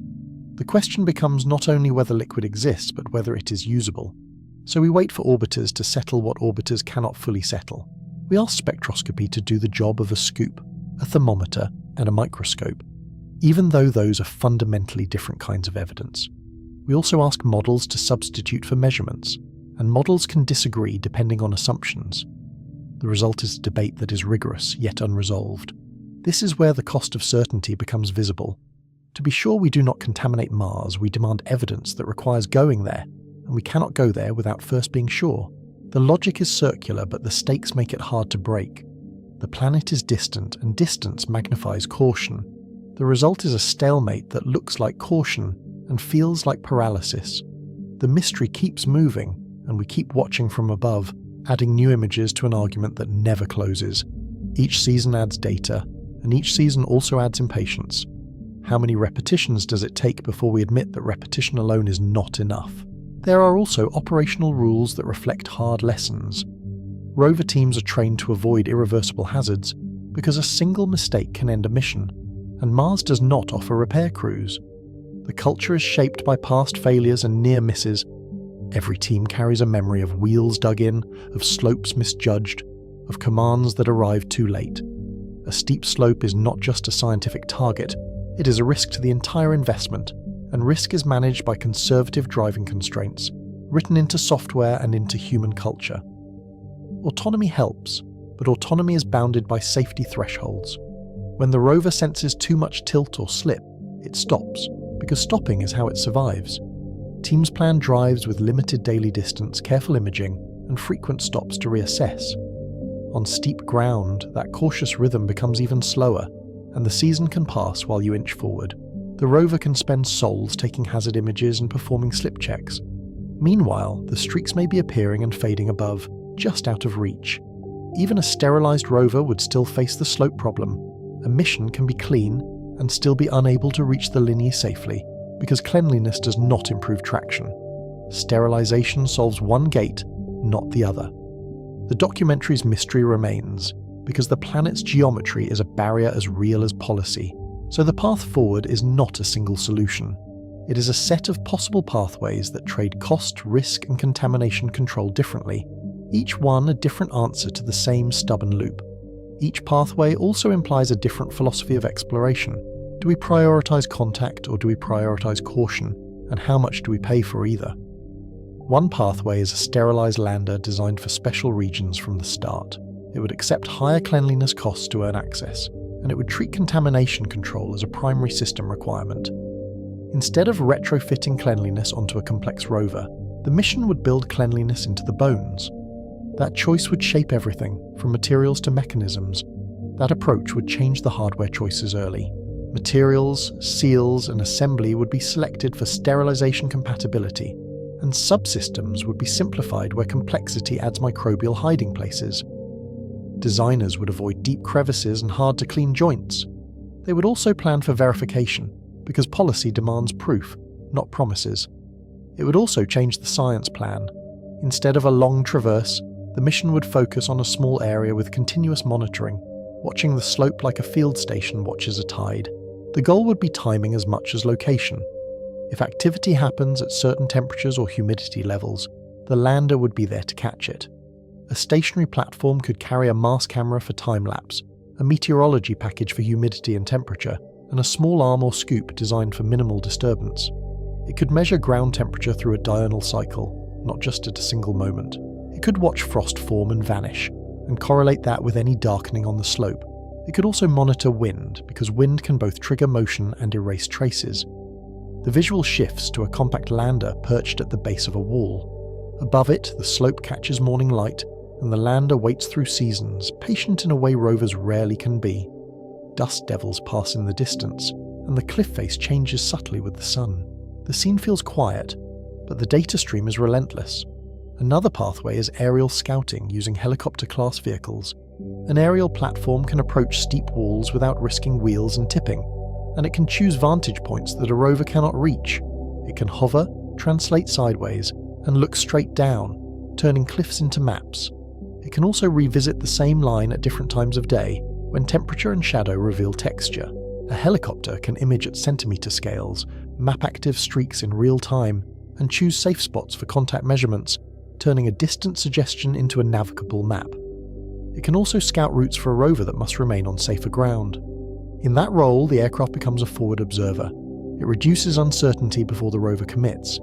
The success of small rotorcraft on Mars has already changed what feels possible. Thin air demands fast-spinning blades and careful energy management, but it also rewards flight with access to unreachable terrain. The engineering is delicate because lift is scarce and power is precious. Yet the payoff is perspective, and perspective can be decisive. But aerial craft have limits. Payload is small, flight time is short, and dust and cold constrain operations, especially through seasons, when batteries and motors must survive long nights. A helicopter can be an explorer, but it is also a fragile machine. Its endurance is measured in minutes per flight, and minutes are not enough for a full laboratory.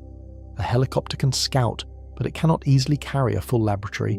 It is an eye and a guide, not yet a substitute for a drill, a chromatograph, or a deep subsurface probe.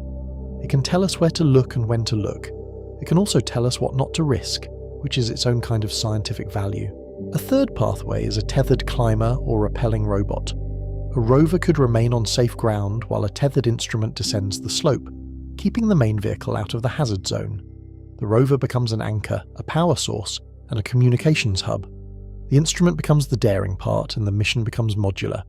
Tethers add complexity and failure modes. They can snag on rocks, abrade in dust, or transmit unwanted forces, and every added mechanism is another thing that can fail far from Earth. The tether must survive sharp edges and temperature swings. It must also avoid contaminating the slope, because the tether itself becomes a contact surface. They also offer a direct way to reach the steepest, most active zones without driving onto them. A small package could carry a close-up imager, a thermal probe, and a contact sensor for salts. It could press gently, then retreat, leaving minimal disturbance. That minimal disturbance matters, because disturbing the slope could create the very streak we're trying to explain. The visuals become tactile. A cable unspools, a small instrument head swings gently, and then steadies against the slope, where grains and crusts can finally be seen as textures instead of tones. The camera imagines the moment of contact, when the abstract becomes physical. A tiny patch of soil becomes a laboratory bench. A fourth pathway is a small impactor or penetrator probe. It could strike near an active site and sample disturbed material quickly, trading delicacy for access when access is otherwise forbidden. The approach is aggressive, but it is also simple. It avoids the need to drive onto a cliff because the probe can be delivered from a safer trajectory. Impactors are blunt tools. They risk destroying delicate textures, and they complicate contamination accounting, but they can reach forbidden terrain and expose fresh material beneath the surface veneer.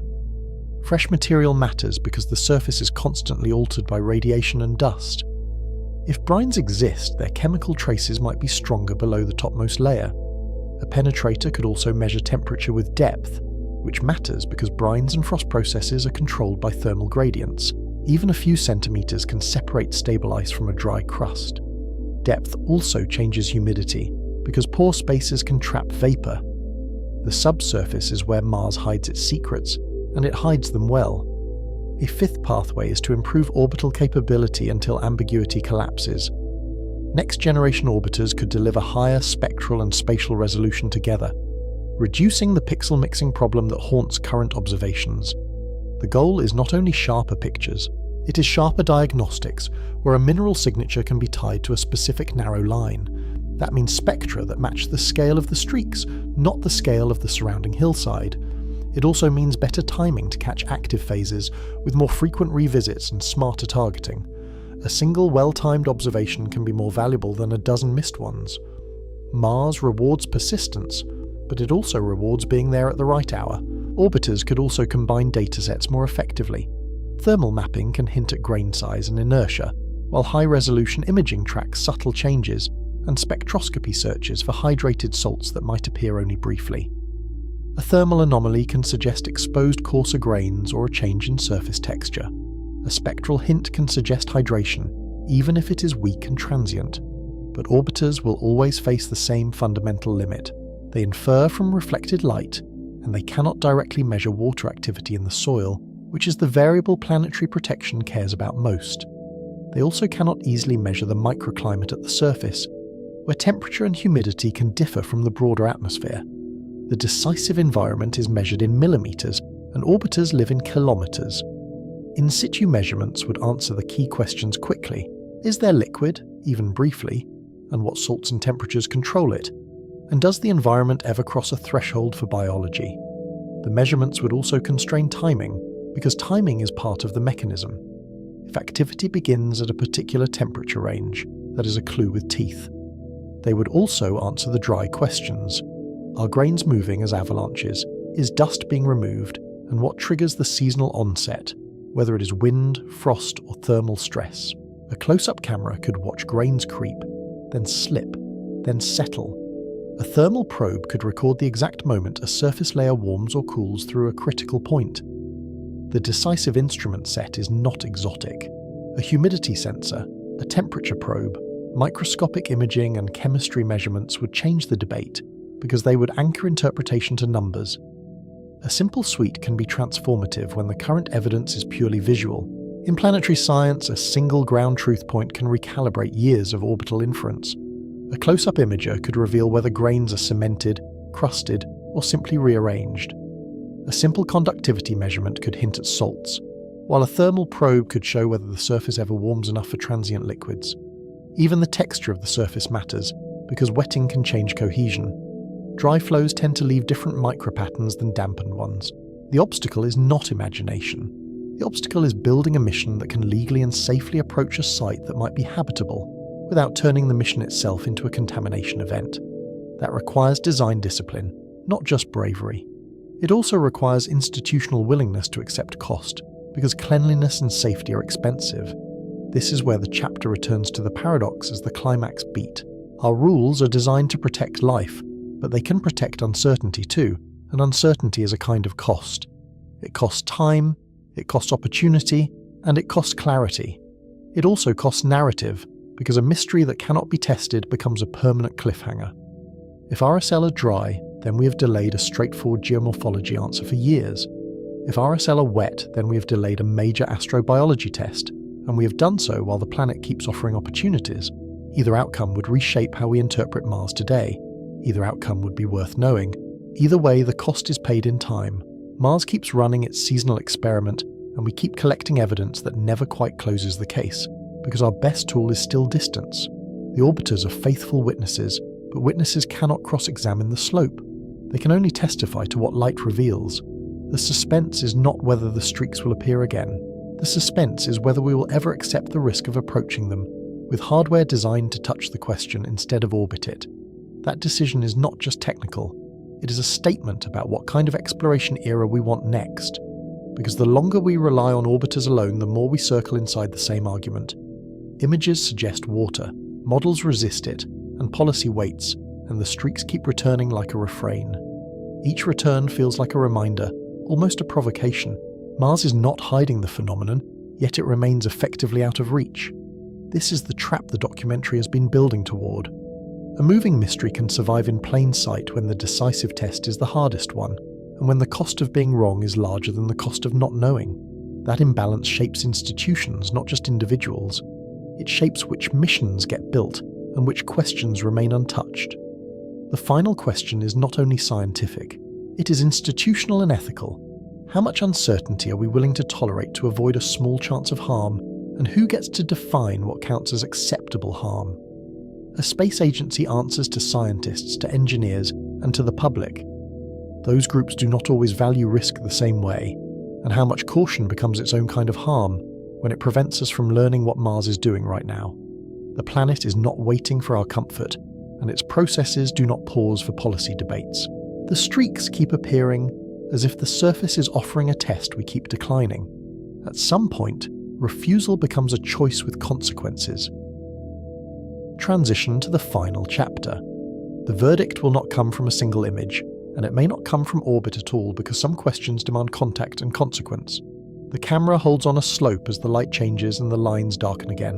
The planet repeats itself, and the repetition feels like a challenge. To break the loop, we will need a new kind of mission or a new willingness to accept risk. Until then, Mars keeps moving, and we keep interpreting, watching dark lines appear and vanish across the same silent slopes. The rover, we will not send remains. For now, the missing instrument in the experiment Mars keeps running.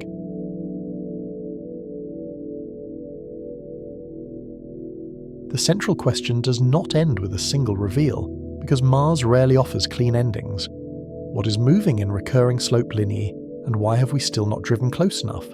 From orbit, the sites look like delicate calligraphy on crater walls, thin, dark strokes that lengthen in warm seasons, then soften and vanish. The pattern feels familiar, almost terrestrial, and that is exactly why it keeps pulling us back. After years of images, the most defensible synthesis is narrower and stranger than the early headlines. Something moves down slope season after season, yet most evidence favours dry granular flows and dust-driven surface processes. The streaks behave like flow in time series, but not in topography, and that mismatch matters. They rarely show channels, levees, or terminal deposits that would announce sustained liquid action. On Earth, even small water flows tend to sort grains, carve miniature rills, and leave a lip of sediment. In RSL, the slopes often look unchanged in shape, only the tone and texture shift, as if a surface skin were peeled back. They start at point sources near roughness, widen downslope, stop where slopes relax, then fade. That arc matches thin avalanches stripping bright dust and exposing darker grains beneath. The physics is mundane but powerful. Gravity, friction, and a threshold angle of repose. When a slope approaches instability, a tiny trigger can mobilize grains, and the disturbance can propagate like a zipper opening. Mars makes small rearrangements look dramatic because dust is a veneer, not a deep blanket. Remove millimeters of bright coating and a long dark mark appears, then slowly disappears as dust settles back. That settling is not gentle snowfall, but a constant atmospheric drizzle of fine particles. Global dust storms loft grains high into the thin air, and even in calm seasons, electrostatic forces and turbulence keep dust in motion. In HiRISE before and after images, the effect can be startling. One frame pale and uniform, the next etched with fresh darkness. Yet the same scene, months later, returns toward its earlier brightness, as if the planet is repainting itself. The chemistry story also tightened under reanalysis, and it did so in a way that changed the debate. Hydrated salts detected from orbit may be real, yet often align with nearby terrain inside mixed pixels. ChRISM does not sample a single streak the way a hand lens would. Its spectra blend light from patches within a footprint, so a stable salt-bearing outcrop can masquerade as chemistry tied to the line itself. Hydrated does not mean wet today, and salts can predate any modern activity. A stable salt-bearing patch can sit beside an active streak and dominate a coarse spectrum. Even the word hydrated can mislead in plain language. Some minerals hold water in their crystal structure without any free liquid present. Those bonds can persist through long dry intervals, recording past conditions more than present flow. That leaves room for edge cases without returning to certainty, and the edge cases are where Mars stays interesting. Some sites could involve brief wetting, localized brines, or frost-related chemistry that never becomes a visible stream. Mars sits near the boundary where liquid stability is possible only briefly, and usually only with help. A thin brine film could darken grains, change cohesion, then vanish before orbiters return. Salts lower the freezing point and can slow evaporation, but they do not repeal physics.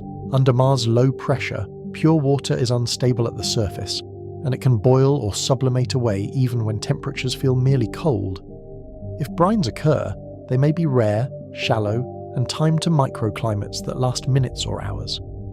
They would be the exception inside a broader pattern of dry slope failure. This is not a downgrade of Mars into a dead world, and it is not a retreat from wonder. It is a reminder that active geology can be dry, fast, and seasonal without rivers. We once called Mars geologically dead because we expected volcanoes and plate tectonics, the loud signatures of a living planet. Instead, Mars surprises with quieter motion driven by dust, frost, and gravity. That shift in expectation has a history. Early telescopic observers drew canals, and later spacecraft revealed valleys and outflow channels. Each era projected its own intuitions onto limited data, and each new instrument narrowed the range of plausible stories. The planet's climate history sets the stage for this modern restlessness, and it does so through loss as much as through change. Ancient rivers carved the big features, while today's thin air amplifies subtle surface change. With less atmosphere, there is less buffering of temperature swings, so surfaces warm and cool quickly. That daily breathing, heat in the afternoon, cold before dawn, can stress grains, mobilize dust, and encourage small failures on steep faces. RSL are one more chapter in that evolution, linking past water to present instability. They show a planet still exchanging energy between ground and sky. Astrobiology does not hinge on one phenomenon, and it never really has. Even if RSL are mostly dry, Mars still holds vast ice, buried glaciers and salty soils. Habitability is a set of conditions, not a single headline, and the conditions must overlap in time. Temperature, water activity, chemistry, radiation, and time all matter, and Mars varies across meters. Radiation is relentless at the surface, and oxidants in the soil can be chemically harsh, two constraints that push potential refugees downward.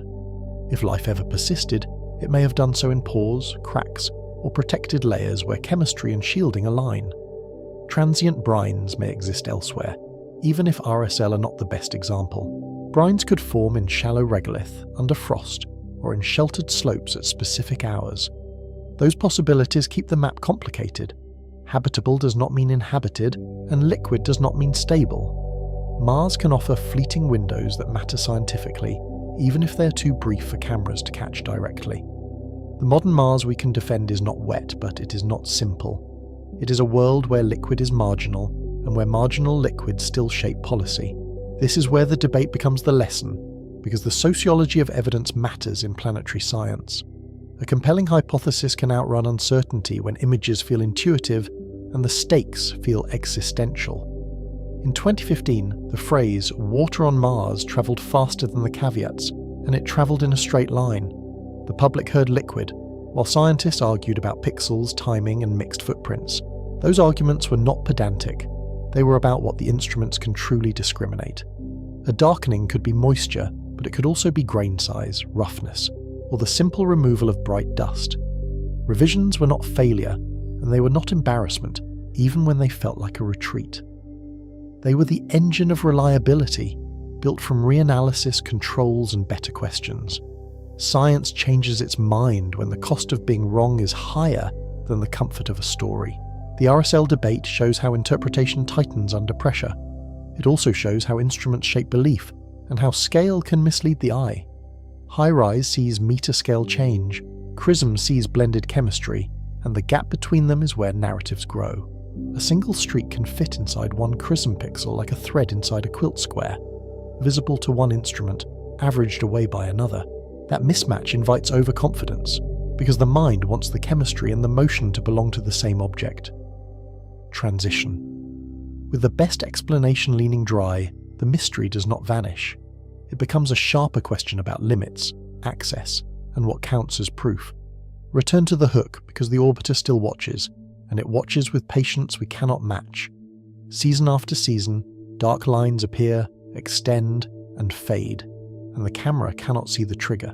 The trigger could be a gust, a thermal pulse, a small rockfall, or a frost cycle that loosens grains, tiny causes with outsized visual consequences. In that sense, RSL are less like streams and more like symptoms, a surface responding to stress. Movement without consensus is not a contradiction on Mars, and it is not a failure of imagination. It is the expected outcome when processes are brief, microclimates are tight, and revisits are sparse. Mars keeps the case open because it lives on a knife edge, balanced between cold stability and sudden change. Small shifts in temperature, pressure, and salt content decide whether grains slide dry or briefly damp. So why have we not settled it by going closer, the way field geologists would on Earth? The answer remains a knot of planetary protection, terrain risk, and mission priorities. If RSL might be special regions, contamination rules demand extraordinary cleanliness, because a single terrestrial microbe could confuse the search for life. If they are steep and unstable, engineering demands extraordinary caution, because one slip can end a mission. Those constraints reinforce each other, even as the evidence trends dry, and they slow the feedback loop that would resolve the argument. A standard rover is not built to sterilize like Viking, or to climb like a mountaineer, yet the next decisive step is clear in outline, even if the implementation is hard. We need new orbital capability that links chemistry to meter-scale lines, or we need contact measurements at the right time. Closer does not have to mean reckless, and it does not have to mean a rover perched on a dangerous incline. It can mean a sterilized lander watching a slope continuously, a helicopter scouting safe access, or a tethered instrument sampling without driving. Whatever the architecture, it must measure the variables orbit cannot, and it must do so through the full daily cycle. Temperature through the night, humidity at dawn, grain motion at the centimeter scale, and salts in place. It must also capture timing, when the line first darkens, how fast it advances, and whether the surface cools or warms during the change. Without that cadence, we keep interpreting snapshots, and snapshots are where illusions thrive. The deeper meaning is not whether the streaks are wet enough to satisfy a headline. It is that a small seasonal change on one planet reshapes our map of life's refuges. If Mars can still move material today, it can still create niches, even transient ones, where chemistry and shelter briefly align. If niches exist, we must decide how to explore without erasing what we seek. The documentary ends where it began, with a witness in orbit and a question on the ground. Something moves on Mars and our best tools still hesitate at the boundary. On Mars, the line between wet and dry is razor thin, and it cuts through our assumptions. The real story is how physics, instruments, and rules keep a moving mystery alive in plain sight. Closing beat. The next answer requires either sharper eyes from orbit or the courage and cleanliness to go closer than we ever have. For nearly 20 years, MRO has returned to the same steep, sun-facing slopes and watched dark lines appear, stretch downhill, and vanish again. HiRISE gave us motion at the meter scale, while CRISM offered chemistry at a blurrier scale, and the gap between them became the mystery's hiding place. In that gap, Mars's thin air and brutal temperature swings make liquid water precarious, while dust, sand, frost, and gravity can imitate the signature of a wet flow. The 2015 Water on Mars moment wasn't a lie so much as a lesson, a reminder that spectacular images can outrun what our instruments can truly prove. Reanalysis didn't kill the story, it sharpened it, showing how mixed pixels, timing mismatches, and dust masking can turn correlation into confidence too quickly. Meanwhile, the most decisive experiment, go there, sample the streak, measure moisture, salts, temperature, and grain motion, keeps colliding with the same wall. Planetary protection rules treat possible wet sites as special regions, and modern rovers cannot be sterilized like Viking without sacrificing their complexity. Even if policy loosened tomorrow, the slopes themselves are hostile, near the angle of repose where wheels slip, comms fail, power margins shrink, and mission planners see risk before they see discovery. So the streaks persist as an interpretive loop, a moving target sustained by physics, instrumentation limits, and a careful fear of contaminating the very evidence we want to understand. So what is actually moving on Mars in those recurring streaks, and why haven't we sent a rover close enough to catch it in the act? The most honest answer is that we're watching grains and surfaces rearrange, maybe almost always dry, maybe rarely wetted by marginal brines. But we can't close the case from orbit, and we've chosen caution over contact. On Mars, moving can mean a dust veneer stripped away, a granular avalanche pulsing between images, or a thin film that exists only for minutes in a microclimate window. And the reason we still haven't driven up to the source isn't just engineering, it's governance. Because the moment we touch a potentially habitable place, we risk changing it forever. In the end, the recurring slope lineae are less a single phenomenon than a mirror, reflecting how a planet's razor-thin boundary between wet and dry can be indistinguishable at a distance. Mars keeps its secret in plain sight, not because it is unknowable, but because knowing demands a new kind of mission and a new agreement about what we are willing to risk. The mystery isn't only what the streaks are, it's what it costs to turn suspicion into certainty, when the act of discovering could also be the act of erasing.